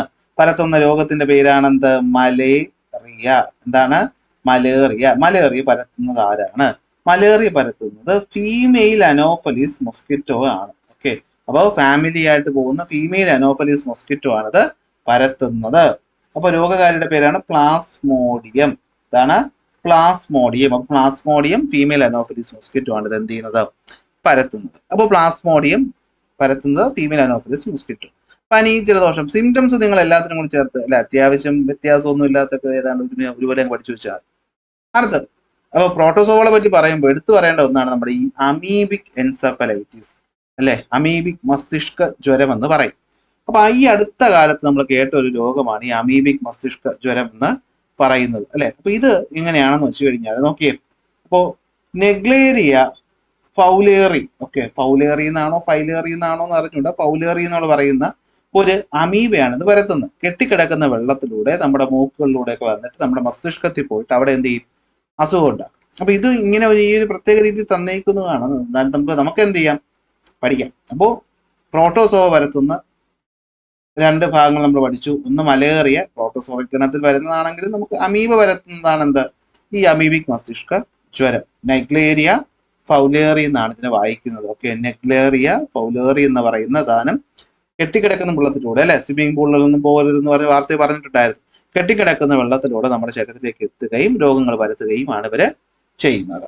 ഓക്കെ അല്ലേ? അപ്പൊ നോട്ട് നമ്മൾ പറഞ്ഞത് അല്ലെ. അപ്പൊ നോട്ട് നോക്കിക്കൂ. അപ്പൊ നോട്ടിനകത്ത് നിപ്പ കഴിഞ്ഞു. അടുത്ത ഫംഗസ് ആണ്. ഫംഗസിനകത്താണ് രണ്ടെണ്ണം, റിംഗ് വേമും അതുപോലെ കാൻഡിഡിയാസിസും. അത് കഴിഞ്ഞിട്ട് അടുത്ത് വരുന്നതാണ് പ്രോട്ടോസോവ. പ്രോട്ടോസോവയിൽ വരുന്നതാണ് യൂണിസെല്ലുലാർ യൂകാരിയോട്ടുകളാണ്. അത് വരുന്നതാണ് മലേറിയ. പരത്തുന്ന ആരാണ്? ഫീമെയിൽ അനോഫലീസ് മൊസ്കിറ്റോ ആണ്. പ്രോട്ടോസോവയുടെ പേര് എന്താണ്? പ്ലാസ്മോഡിയം ആണ്. എന്താണ്? പ്ലാസ്മോഡിയം എന്ന പ്രോട്ടോസോവയാണ് ഇത് പരത്തുന്നത്. ഓക്കെ, ആരാണ്? പ്ലാസ്മോഡിയം എന്ന പ്രോട്ടോസോവയാണ് ഈ പറയുന്ന അസുഖം എന്ത് ചെയ്യുന്നത്? പരത്തുന്നത് എന്ന് നിങ്ങൾ എന്ത് ചെയ്യുക? മനസ്സിലാക്കുക. ഓക്കെ അല്ലേ? അപ്പോൾ പ്രിവെൻഷൻ എന്താണ്? മൊസ്കിറ്റോ ബൈറ്റുകൾ പ്രിവെന്റ് ചെയ്യുക, കെട്ടിക്കിടക്കുന്ന വെള്ളത്തിനടുത്ത് പോകാതിരിക്കുക. Treatment okay, anti malarial medicines ആണ് ട്രീറ്റ്മെന്റിന് വേണ്ടിയിട്ട് എന്ത് ചെയ്യുന്നത്? യൂസ് ചെയ്യുന്നത്. അടുത്ത് വരുന്നതാണ് അമീബിക് മസ്തിഷ്ക ജ്വരം. അതിന്റെയും അമീബിക് എൻസെഫലൈറ്റിസ് എന്ന് പറയും. ജസ്റ്റ് ഒന്ന് നോക്കി വയ്ക്കുക. ഓക്കെ, അപ്പോൾ ഡിസീസ് ഇങ്ങനെ ഒരുമിച്ച് പഠിക്കുന്നത് നിങ്ങൾക്ക് മനസ്സിലാവുന്നുണ്ടോ, അതോ നിങ്ങൾക്ക് ചെറിയ ചെറിയ പാർട്ടായിട്ട് എടുത്താണ് ഇഷ്ടം? എന്തായാലും എക്സാം എടുക്കുന്ന സാഹചര്യം ആയതുകൊണ്ടാണ് പല കുട്ടികൾക്കും പോർഷൻ തിരിക്കണമെന്ന് പറഞ്ഞതുകൊണ്ടാണ് ഞാൻ എന്ത് ചെയ്തത്, കുറച്ച് സ്പീഡിലെടുത്ത് ഇത്രയും ടോപ്പിക് ഒരുമിച്ച് കവർ ചെയ്യുന്നത്. കുഴപ്പമൊന്നുമില്ലല്ലോ. അടുത്ത് വേംസ്, കൃമി. ചില നിങ്ങളുടെ പ്രത്യേക ഈ പറയുന്ന സ്ഥലങ്ങളിലൊക്കെ ചൊറിച്ചിലുണ്ടാകുന്ന നമ്മൾ ചോദിക്കുന്നത് എന്താ കൃമി കടിക്കുന്നു എന്ന്. ആ കൃമി കടി ഉണ്ടാക്കുന്നത് ആരാണ്? വേംസ് ആണ്. ഓക്കെ, ദ പാരസൈറ്റിക് വേം സച്ചസ് പിൻ വേം, റൗണ്ട് വേം ആണ് ഈ അസുഖങ്ങൾ ഉണ്ടാക്കുന്നത്. ഇരിക്കുമ്പോഴൊക്കെ ചില ബുദ്ധിമുട്ടുകൾ ഉണ്ടാവും അല്ലെ, നമ്മൾ അങ്ങോട്ടും ഇങ്ങോട്ടും ഒക്കെ ചെറുതായിട്ട് നിരങ്ങൊക്കെ ചെയ്യും. അപ്പൊ പറയും എന്താണ്, അവന് കൃമി കടിയാണ്, അവന് കൃമിയുടെ അസുഖമാണ്. അപ്പൊ ആ കൃമി കടിയാണ് എന്തെന്ന് പറയുന്നത്? ഈ പറയുന്ന നമ്മുടെ വേമുകൾ എന്ന് പറയുന്നത്. എന്തെന്ന് പറയുന്നത്? നമ്മുടെ വിരകൾ അല്ലെ. വിരകടിക്ക് മരുന്ന് കഴിക്കുന്നു. നിങ്ങളുടെ സ്കൂളിലൊക്കെ ചിലപ്പോ ഈ ആൽബൻഡസോൾ എന്ന് പറയുന്നത് ഈ ഒരു ഷേപ്പിൽ ഇരിക്കുന്ന അല്ലെ, ഇങ്ങനെ നടുക്കൊരു വെട്ടക്കുള്ള കുറച്ച് വലിപ്പമുള്ള ഒരു വെള്ള ഗുളിക അല്ലെ കൊണ്ട് തരാറില്ലേ ചിലപ്പോ ഇല്ലേ? ഇതാണെന്തെന്ന് പറയുന്നത്? ആൽബൻഡസോൾ. ഈ കൃമികടിക്ക് പറ്റിയ മരുന്നാണ് ആൽബൻഡസോൾ എന്ന് പറയുന്നത്. അപ്പൊ നോക്കിക്കോ, പാരസൈറ്റിക് വേംസ് ആയിട്ടുള്ള പിൻ വേം, റൗണ്ട് വേം ഒക്കെയാണ് ഇത് പരത്തുന്നത്. ഓക്കെ, ഇത് നമ്മൾ വേം ഇൻഫെസ്റ്റേഷൻ അല്ലെങ്കിൽ വിരകടി എന്നാണ് പറയുന്നത്. വിരകടി എന്ന് തന്നെയാണോ മലയാളത്തിൽ പറയുന്നത് എനിക്കറിയില്ല. ഓക്കെ, വിരശല്യം, സോറി കേട്ടോ, വിരശല്യം നമ്മൾ സാധാരണ ഉപയോഗിക്കുന്നതൊക്കെ ഞാൻ പറഞ്ഞു തന്നേ ഉള്ളൂ. ഓക്കെ, അപ്പോൾ the infection spread through habits like, ശ്രദ്ധിച്ചു കേട്ടോ, വിരൽ നഖം കടിക്കുക, കൈ കഴുകാതെ ആഹാരം കഴിക്കുക, വല്ലയിടത്തും കിടക്കുന്ന അഴുക്ക വെള്ളം കുടിക്കുക. ഇതിലൂടെ ഈ വേമുകൾ ശരീരത്തിനകത്ത് പോവുകയും ഇത് നമ്മുടെ ഈ ഇൻഡസ്റ്റൈനിലും കുടലിലും ചെറുകുടലിലും വൻകുടലിലും സ്മോൾ ഇൻഡസ്റ്റൈനിലും ലാർജ് ഇൻഡസ്റ്റൈനിലും ഒക്കെ എന്ത് ചെയ്യും? അങ്ങോട്ട് പെറ്റ് പെരുകുകയും ഒക്കെ ചെയ്തിട്ട് നമ്മുടെ ഇതിനകത്ത് നിന്ന് നമ്മളെ രക്തം ഊറ്റി കുടിക്കുന്ന ആൾക്കാരാണ് ഇവർ. അപ്പൊ എന്ത് പറ്റും? രക്തമൊക്കെ ഊറ്റി കുടിക്കുമ്പോൾ ക്ഷീണം വരും, ഒരു ഉത്സാഹക്കുറവ് വരും, ടയർഡ്നെസ്, എപ്പോഴും ക്ഷീണമായിരിക്കും, കോൺസെൻട്രേഷൻ കുറവ്, ന്യൂട്രീഷൻ ഡെഫിഷ്യൻസി, വിശപ്പില്ലായ്മ, വെയിറ്റ് കുറവ്, വയറുവേദന, തലചുറ്റൽ, ഛർദിലൊക്കെ ഇതുമായിട്ട് വരും. അപ്പൊ ഇതിനാണ് വല്ലപ്പോഴൊക്കെ എന്ത് കഴിക്കേണ്ടത്? ആൽബൻഡസോൾ ഗുളികകൾ കഴിച്ച് ഈ വിര ഇളക്കി കളയേണ്ടത്. ഓക്കെ, ഇതിനു വേണ്ടിയാണ് സ്കൂളുകളിലൊക്കെ നമുക്ക് ചിലപ്പോൾ ഇത് കൊണ്ട് തരുന്നത്. നിങ്ങൾക്ക് തരുമായിരിക്കും അല്ലെ? വേൾഡ് ഡീവേമിംഗ് ഡേ ഈ പറയുന്നത് ആഘോഷിക്കുന്നതല്ല, ഇത് നടത്തുന്ന എന്തിനാണ്? ഈ ഒരു കാര്യത്തിന് വേണ്ടിയിട്ടാണ്. ഓർത്തു വയ്ക്കാം, കിട്ടും എന്ന് ഞാൻ വിശ്വസിക്കുന്നു. നെക്സ്റ്റ് ശ്രദ്ധിച്ചു, വിരകളെ പറ്റി പറയുമ്പോൾ മെയിൻ വില്ലൻ ഈ പറയുന്ന വിര ശല്യമല്ല. ദാ വരുന്നു മന്ത്. ഉറപ്പായിട്ട് നിങ്ങളുടെ ജീവിതത്തിൽ മന്ത് വന്ന ഒരു വ്യക്തിയെങ്കിലും നിങ്ങൾ കണ്ടിട്ടുണ്ടാകും. അപ്പൊ ഈ മന്ത് എന്ന് പറയുന്ന രോഗം വരുത്തുന്നത്, അല്ലെങ്കിൽ ഇതിന്റെ മറ്റൊരു പേരാണ് ഫൈലേറിയാസിസ്. ഓക്കെ, എന്താണ്? ഫൈലേറിയാസിസ് പരത്തുന്നത് ഫൈലേറിയൽ വിര. അവിടെയും നമുക്കൊരു കൊതുകിനെ പറ്റി പഠിക്കണം. അപ്പൊ നോക്കിയോ, ഫൈലേറിയാസിസ് ഉണ്ടാക്കുന്നത് എന്തുകൊണ്ടെന്ന് വെച്ച് കഴിഞ്ഞാൽ ഈ ക്യൂലെക്സ് മൊസ്കിറ്റോ, ഈ ക്യൂലെക്സ് മൊസ്കിറ്റോകളാണ് ഈ ഫൈലേറിയൽ വേമോട് കൊണ്ട് നമ്മുടെ ശരീരത്തിലേക്ക് കുത്തിവയ്ക്കുന്നത്. അപ്പൊ എന്ത് പറ്റും? ഫൈലേറിയൽ വേമ ഈ പറയുന്ന നമ്മുടെ ലിംഫാറ്റിക് സിസ്റ്റം, ലിംഫ് അറിയാലോ, നീരെന്നൊക്കെ പറയത്തില്ലേ, കൈ കൊടുക്കുന്ന നീര് കെട്ടത്തില്ല. അപ്പൊ ഈ നീര് കെട്ടിപ്പോകുന്ന അല്ലെങ്കിൽ നീരുകൾ അങ്ങോട്ടും ഇങ്ങോട്ടും പോകുന്ന സിസ്റ്റമാണ് ലിംഫാറ്റിക് സിസ്റ്റം എന്ന് പറയുന്നത്. അപ്പൊ ഈ ലിംഫാറ്റിക് സിസ്റ്റം, അതായത് ഈ ലിംബ് ഇങ്ങനെ പോകുന്നതിനിടയിൽ ഈ പറയുന്ന വേംസ് എന്ത് ചെയ്യും? വന്നിരിക്കുമ്പോൾ ലിംബ് അങ്ങോട്ടും ഇങ്ങോട്ടും പോകാതെ ഇവിടെ ഇങ്ങനെ കെട്ടിക്കിടന്ന് നീർക്കെട്ടുണ്ടാക്കി വീർത്താണ് ഇതുപോലെയുള്ള വളരെ ബുദ്ധിമുട്ടുള്ള ഒരു അവസ്ഥയിലോട്ട് പോകുന്നത്. Obstruct the flow of the limb. പരത്തുന്ന ആരാണ്? അത് നമ്മുടെ ഫീമെയിൽ ക്യൂലെക്സ് മൊസ്കിറ്റോ ആണ് ഈ പറയുന്നത് ഒരാളിൽ നിന്ന് മറ്റൊരാളിലേക്ക് ട്രാൻസ്മിറ്റ് ചെയ്യുന്നത്. ഓക്കെ, മൊസ്കിറ്റോ കടിക്കുന്ന സമയത്ത് ഈ ലാർവ എന്ത് ചെയ്യും? നമ്മുടെ ശരീരത്തിലോട്ട് ബ്ലഡ് സ്ട്രീമിലോട്ട് വരികയും അത് ലിംഫാറ്റിക് സിസ്റ്റത്തിലെത്തി അവിടെ പെറ്റുവരികയും ചെയ്യുമ്പോൾ ഈ ഷേപ്പിലുള്ള ഈ വിരകൾ എന്ത് ചെയ്യും? ആ ലിംഫിന്റെ മൂവ്മെന്റിനെ തടസ്സപ്പെടുത്തുകയും അതിലൂടെ അസുഖം വരികയും ചെയ്യും. അപ്പോൾ ഫൈലേറിയൽ വിരകളാണ്. ഇവിടെ മലയാളം ഇംഗ്ലീഷും ഒക്കെ ഒന്ന് തന്നെയാണ്. പരത്തുന്ന ആരാണ്? നമ്മുടെ ക്യൂലെക്സ് കൊതുകുകളാണ്. അനോഫലീസ് ഫീമെയിൽ കൊതുകുകൾ മലേറിയ ആണെങ്കിൽ ക്യൂലെക്സ് മന്ത് പരത്തും. അപ്പൊ ക്യൂലെക്സ് മന്ത് പരത്തും, അനോഫലീസ് ആണെങ്കിൽ മലേറിയ പരത്തും. അപ്പൊ മാറിപ്പോകരുത്, എന്തെങ്കിലുമൊക്കെ കോഡ് വെച്ചിട്ട് പഠിച്ചു വെച്ചോണം. ഓക്കെ, അപ്പൊ ഇതാണ് സംഭവം എന്ന് പറഞ്ഞു. അപ്പൊ നമ്മൾ ഇത് പറഞ്ഞു കഴിയുമ്പോഴത്തേക്ക് എന്ത് കഴിഞ്ഞു? അത് നമ്മൾ പഠിച്ച കാര്യങ്ങളൊന്ന് തിരിച്ച് റിവേഴ്സ് ആയിട്ട് ആലോചിച്ചാലോ. നമ്മളിപ്പോ എന്താ പഠിച്ചത്? നമ്മളിപ്പോ വേംസിനെ പറ്റി പഠിച്ചപ്പോ നമ്മള് എന്ത് പഠിച്ചു? ഫൈലേറിയാസിസ് പഠിച്ചു അല്ലെ? ഫൈലേറിയാസിസ് പഠിച്ചു. ഫൈലേറിയൽ വിരകളാണ് പരത്തുന്നത്, ക്യൂലെക്സ് മൊസ്കിറ്റോ ആണ് പരത്തുന്നത്. തൊട്ട് മുമ്പേ പ്രോട്ടോസോവ പഠിച്ചപ്പോൾ നമ്മൾ മലേറിയ പഠിച്ചു. മലേറിയ ഏതാണ് പരത്തുന്നത്? മലേറിയ ഫീമെയിൽ അനോഫിലിസ് മൊസ്കിറ്റോ ആണ് എന്ത് ചെയ്യുന്നത്, ഇത് പരത്തുന്നത്. ഓക്കെ, അപ്പോൾ അറിയാമല്ലോ പ്ലാസ്മോഡിയം എന്ന് പറയുന്നതാണ് ആളെന്ന് പറയുന്നത്. അതിന് മുന്നേ പഠിച്ചത് എന്തായിരുന്നു? പ്ലാസ്മോഡിയത്തിന് മുന്നേ ആയിട്ട് നമ്മൾ വൈറസ് പഠിച്ചു, നിപ്പയും എയ്ഡ്സും പഠിച്ചു. അതിന് മുന്നേ നമ്മൾ എന്ത് പഠിച്ചു? ട്യൂബർകുലോസിസും റാറ്റ് ഫീവറും പഠിച്ചു. ഇതിനിടയ്ക്ക് നമ്മൾ ഫംഗസ് വിട്ടു അല്ലെ, നമ്മുടെ റൗണ്ട് വേമും കാൻഡിഡിയാസിസും നമ്മൾ എന്ത് ചെയ്തു? പഠിച്ചു. കിട്ടുന്നുണ്ടോ? അപ്പോൾ ഒന്ന് ശ്രദ്ധിച്ച് പറയാൻ ശ്രമിച്ച്. ബാക്ടീരിയ വരുത്തുന്ന 2 രോഗങ്ങൾ ഏതൊക്കെയാണ്? നിങ്ങൾ പറയും ടി ബിയും റാറ്റ് ഫീവർ.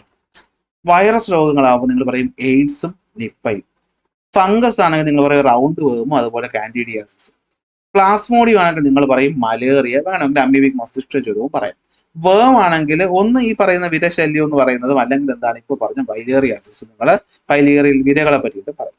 എന്നാൽ നമ്മൾ തീർന്നു. ഏതാണ്ട് ഈ പരത്തുന്ന കണ്ടേജിയസ് ഡിസീസുകൾ നമ്മളിവിടെ എന്ത് ചെയ്തു? തീർന്നു അല്ലെ. അപ്പൊ ഡിസീസുകൾ പരത്തുന്ന അല്ലെങ്കിൽ പകരുന്ന ഡിസീസുകളെ പറ്റി നമ്മൾ ഇത്രയും അറിഞ്ഞാൽ മതി. അപ്പൊ നമ്മൾ ഇനി അടുത്ത് പഠിക്കാൻ പോകുന്ന ഏതാ? പകരാത്ത ഡിസീസാണ്. അപ്പൊ നമ്മൾ പറഞ്ഞു അല്ലെ, രോഗങ്ങളെ നമ്മൾ ഈ പറയുന്ന അക്വേർഡ് രോഗങ്ങളെ നമ്മൾ എത്രയായിട്ട് തിരിച്ചു? 2 എണ്ണം അല്ലെ. പകരുന്നവ, അല്ലെങ്കിൽ നമ്മൾ എന്താണ് അതിന്റെ കമ്മ്യൂണിക്കബിൾ എന്ന് ഇംഗ്ലീഷിൽ പറയും. മറ്റേതാണെങ്കിൽ എന്തായിരിക്കും? നോൺ കമ്മ്യൂണിക്കബിൾ എന്ന് പറയും. കമ്മ്യൂണിക്കബിൾ നമ്മൾ ബാക്ടീരിയ പഠിച്ചു, വൈറസ് പഠിച്ചു, ഫംഗസ് പഠിച്ചു അല്ലെ. അത് കഴിഞ്ഞ് നമ്മൾ എന്ത് പഠിച്ചു? വേമ് പഠിച്ചു അല്ലെ. അപ്പൊ ഇങ്ങനെ എല്ലാ കാര്യങ്ങളും നമ്മൾ എന്ത് ചെയ്തു? വളരെ വിശദമായിട്ട് പഠിച്ചു. അപ്പോൾ ബാക്ടീരിയ വരുത്തുന്ന ഏതാണ്, വൈറസ് വരുത്തുന്ന ഏതാണ്, ഫംഗസ് വരുത്തുന്ന ഏതാണ്, വേമ് വരുത്തുന്ന ഏതാണ്, പ്രോട്ടോസോവ വരുത്തുന്ന ഏതാണെന്നൊക്കെ ഉള്ളത് നമ്മൾ എന്ത് ചെയ്തു? വളരെ വിശദമായിട്ട് എന്ത് ചെയ്തു? പഠിച്ച് കഴിഞ്ഞു. എങ്കിൽ നോൺ കമ്മ്യൂണിക്കബിളിലോട്ട് പോവാം. 2 രോഗങ്ങളാണ്. ഒന്ന് ക്യാൻസർ. ക്യാൻസർ എന്ന് പറഞ്ഞാൽ നിങ്ങൾക്ക് അറിയാം അല്ലെ, എന്താണ്? സെല്ലുകളുടെ സാധാരണഗതിയിൽ ഇരിക്കുന്നത് ഇങ്ങനെ. എന്നാൽ ഇതിൽ ചില സെല്ലുകൾ എന്ത് ചെയ്യും? അനിയന്ത്രിതമായിട്ട് വളരും. എന്ത് ചെയ്യും? അനിയന്ത്രിതമായിട്ട് ഒരു നിയന്ത്രണവും ഇല്ലാതെ കണ്ടോ, ഇങ്ങനെ നോർമലി ഇരുന്നപ്പോൾ ഈ 3 സെല്ലുകൾ ഇങ്ങനെ ആവശ്യമില്ലാതെ ഡിവൈഡ് ചെയ്തപ്പോൾ എന്ത് പറ്റി? ആവശ്യമില്ലാത്തൊരു ഗ്രോത്ത് അവിടെ ഉണ്ടായി. ഈ ഗ്രോത്തിനെയാണ് സിമ്പിൾ ആയിട്ട് നമ്മൾ ക്യാൻസർ എന്ന് പറയുന്നത്. Okay, cancer is a condition in which abnormal and uncontrolled cell division lead to multiplication of the cell അല്ലെ. അപ്പൊ അൺകൺട്രോളബിൾ ആയിട്ട് സെല്ല് ഡിവൈഡ് ചെയ്ത് മൾട്ടിപ്ലൈ ചെയ്യുന്നു. അങ്ങനെ എന്ത് പറ്റും? ഇത് മറ്റു ശരീരത്തിലോട്ടൊക്കെ പോകുമ്പോഴത്തേക്കും എവിടെയെങ്കിലും ഇപ്പൊ ബ്ലഡ് സെല്ലുകളായിക്കോട്ടെ, ഇപ്പൊ നിങ്ങൾ ക്യാൻസറിനെ പറ്റി ഒരുപാട് കേൾക്കുന്നുണ്ടല്ലോ. അപ്പൊ പല ശരീരത്തിന്റെ ഭാഗങ്ങളിലും ഇത് സംഭവിക്കും. ഇതിനാണ് നമ്മൾ എന്ത് പറയുന്നത്? ക്യാൻസർ എന്ന് പറയുന്നത്. എന്തുകൊണ്ടാണ് ക്യാൻസർ ഉണ്ടാകുന്നത്? പ്രത്യേകിച്ചൊരു കാരണം നമുക്ക് പറയാൻ പറ്റത്തില്ല. ജനറ്റിക് ആയിട്ടുള്ള നമ്മുടെ സെല്ലിന്റെ DNA ഉണ്ടാകുന്ന ജനിതക മാറ്റങ്ങളും നമ്മുടെ എൻവയോൺമെന്റൽ ഫാക്ടർ, വൈറൽ ഇൻഫെക്ഷൻസും ലൈഫ് സ്റ്റൈലും ഒക്കെ ഇതിന് കാരണമാക്കാമെന്ന് പറയുന്നുണ്ട്. വന്നു കഴിഞ്ഞ ട്രീറ്റ്മെന്റ് ഒന്ന് ഈ ക്യാൻസർ വന്ന ഭാഗത്തിന് മുറിച്ച് കളയുക ത്രൂ സർജറി, അല്ലെങ്കിൽ റേഡിയേഷൻസ് ഒക്കെ ഉപയോഗിച്ച് കീമോതെറാപ്പി, റേഡിയേഷൻ തെറാപ്പിയിലൂടെ നമുക്ക് മാറ്റാം. ഇപ്പൊ പുതുതായിട്ട് ഇമ്മ്യൂണോ തെറാപ്പി, അതുപോലെ എന്താണ് ടാർഗറ്റഡ് തെറാപ്പി, അതായത് ഏത് ഭാഗത്തിനാണോ അതിന്റെ മാത്രം ടാർഗറ്റ് ചെയ്യുന്ന തെറാപ്പി, ഹോർമോണൽ തെറാപ്പിയിലൂടെയൊക്കെ നമുക്കിത് മാറ്റാനായിട്ട് പറ്റും. ഓക്കെ, അപ്പൊ ഇതാണ് എന്തെന്ന് പറയുന്നത്? ക്യാൻസർ രോഗം എന്ന് പറയുന്നത്. അപ്പൊ ക്യാൻസർ എന്താണ്? പകരുന്ന ഒരു രോഗം അല്ല. ഓക്കെ, പകരാത്ത ഒരു രോഗമാണ് ക്യാൻസർ. എന്തുകൊണ്ടാണ് ഉണ്ടാകുന്നത്? അസാധാരണവും അനിയന്ത്രിതവുമായിട്ടുള്ള കോശ വിഭജനത്തിലൂടെ ഉണ്ടാകുന്നതാണ് എന്തെന്ന് പറയുന്നത്? ക്യാൻസറുകൾ എന്ന് പറയുന്നത്. ക്യാൻസറിന്റെ കാരണങ്ങൾ അപ്പൊ എന്തൊക്കെയായിരിക്കും? ജനിതക മാറ്റങ്ങൾ, പരിസ്ഥിതിയിലെ ഘടകങ്ങൾ, അതുപോലെ വൈറസ് ബാധ, ജീവിതശൈലി ഒക്കെയാണ് ഇതിന് കാരണമായിട്ട് മാറുന്നത്. ഓക്കെ, അപ്പൊ നമുക്ക് നോട്ടിലോട്ടൊന്ന് പോവാം. അപ്പോൾ അമീബിക് എൻകഫലൈറ്റിസ് മനസ്സിലായല്ലോ.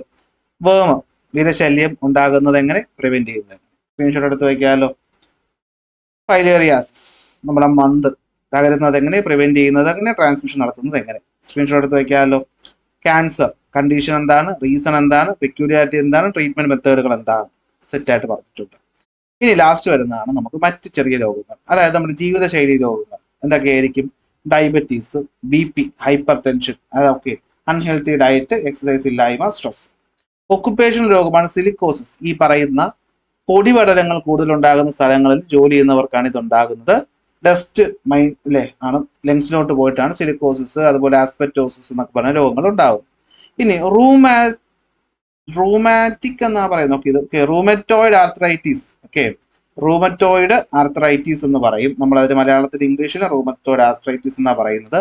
ഇത് ഉണ്ടാകുന്നത് എങ്ങനെയാന്ന് വെച്ച് കഴിഞ്ഞാൽ നമ്മുടെ ശരീരത്തിൽ നമ്മുടെ സെൽഫ് ഓട്ടോ ഇമ്മ്യൂൺ ഡിസോർഡർ എന്നാണ് ഇതിനെ വിളിക്കുന്നത്. എന്ന് വെച്ചാൽ നമ്മുടെ ഇമ്മ്യൂണിറ്റി നമ്മുടെ സ്വന്തം സെല്ലുകളെ തന്നെ എന്ത് ചെയ്യും? അറ്റാക്ക് ചെയ്യുന്ന ഒരു അവസ്ഥ ഉണ്ടാവും. അപ്പൊ അത് റയർ ആയിട്ടുള്ള ഡിസീസാണ്, പക്ഷെ വരുന്നവർക്ക് ഭയങ്കര ബുദ്ധിമുട്ടാണ്. നമ്മുടെ ഇമ്മ്യൂണിറ്റി നമ്മുടെ സ്വന്തം ശരീരത്തിൽ തന്നെ അഫക്ട് ചെയ്യുന്ന ഒരു അവസ്ഥയാണ് ഈ റൂമാറ്റിക് ആർത്രൈറ്റിസ് അല്ലെങ്കിൽ ഓട്ടോ ഇമ്മ്യൂൺ ഡിസോർഡർ എന്ന് പറയുന്നത്. അപ്പൊ നമുക്ക് മരുന്ന് ലൈഫ് ലോങ് ഒരു മരുന്ന് കഴിക്കേണ്ടതായിട്ട് വരും. പിന്നെ ന്യൂട്രീഷൻ ഡിസോർഡർ ആണ് അനീമിയ. ആഹാരം മര്യാദ കഴിച്ചില്ലെങ്കിൽ രക്തക്കുറവ്, കണ്ണൊക്കെ പിടിച്ചിങ്ങനെ ഡോക്ടർ നോക്കുമ്പോൾ കാണാറില്ലേ? അപ്പൊ ഇതാണ് സംഭവം. അപ്പൊ ഇതൊക്കെ പറയുമ്പോഴത്തേക്കും നമ്മൾ എന്ത് കഴിഞ്ഞു? സാധാരണ നമ്മൾ അക്വയർ ചെയ്യുന്ന രോഗങ്ങളെ പറ്റി നിങ്ങൾ പഠിക്കേണ്ട ലെവല് കഴിഞ്ഞു. ഇനി പാരമ്പര്യ രോഗങ്ങൾ അല്ലെങ്കിൽ ഹെറിഡിറ്ററി, ജനിതക രോഗങ്ങൾ എന്ന് പറഞ്ഞു. അപ്പോൾ പാരമ്പര്യമാണ്, ജനിതകമല്ല, പാരമ്പര്യ രോഗങ്ങൾ എന്നാണ് പറയുന്നത്. അപ്പോൾ അത് നമുക്ക് ടേം 2 ഇല്ലെന്ന് ഞാൻ വിശ്വസിക്കുന്നു. തൽക്കാലം ഉണ്ടെങ്കിൽ നമുക്ക് പിന്നീട് ക്ലാസ്സിൽ എടുക്കാം.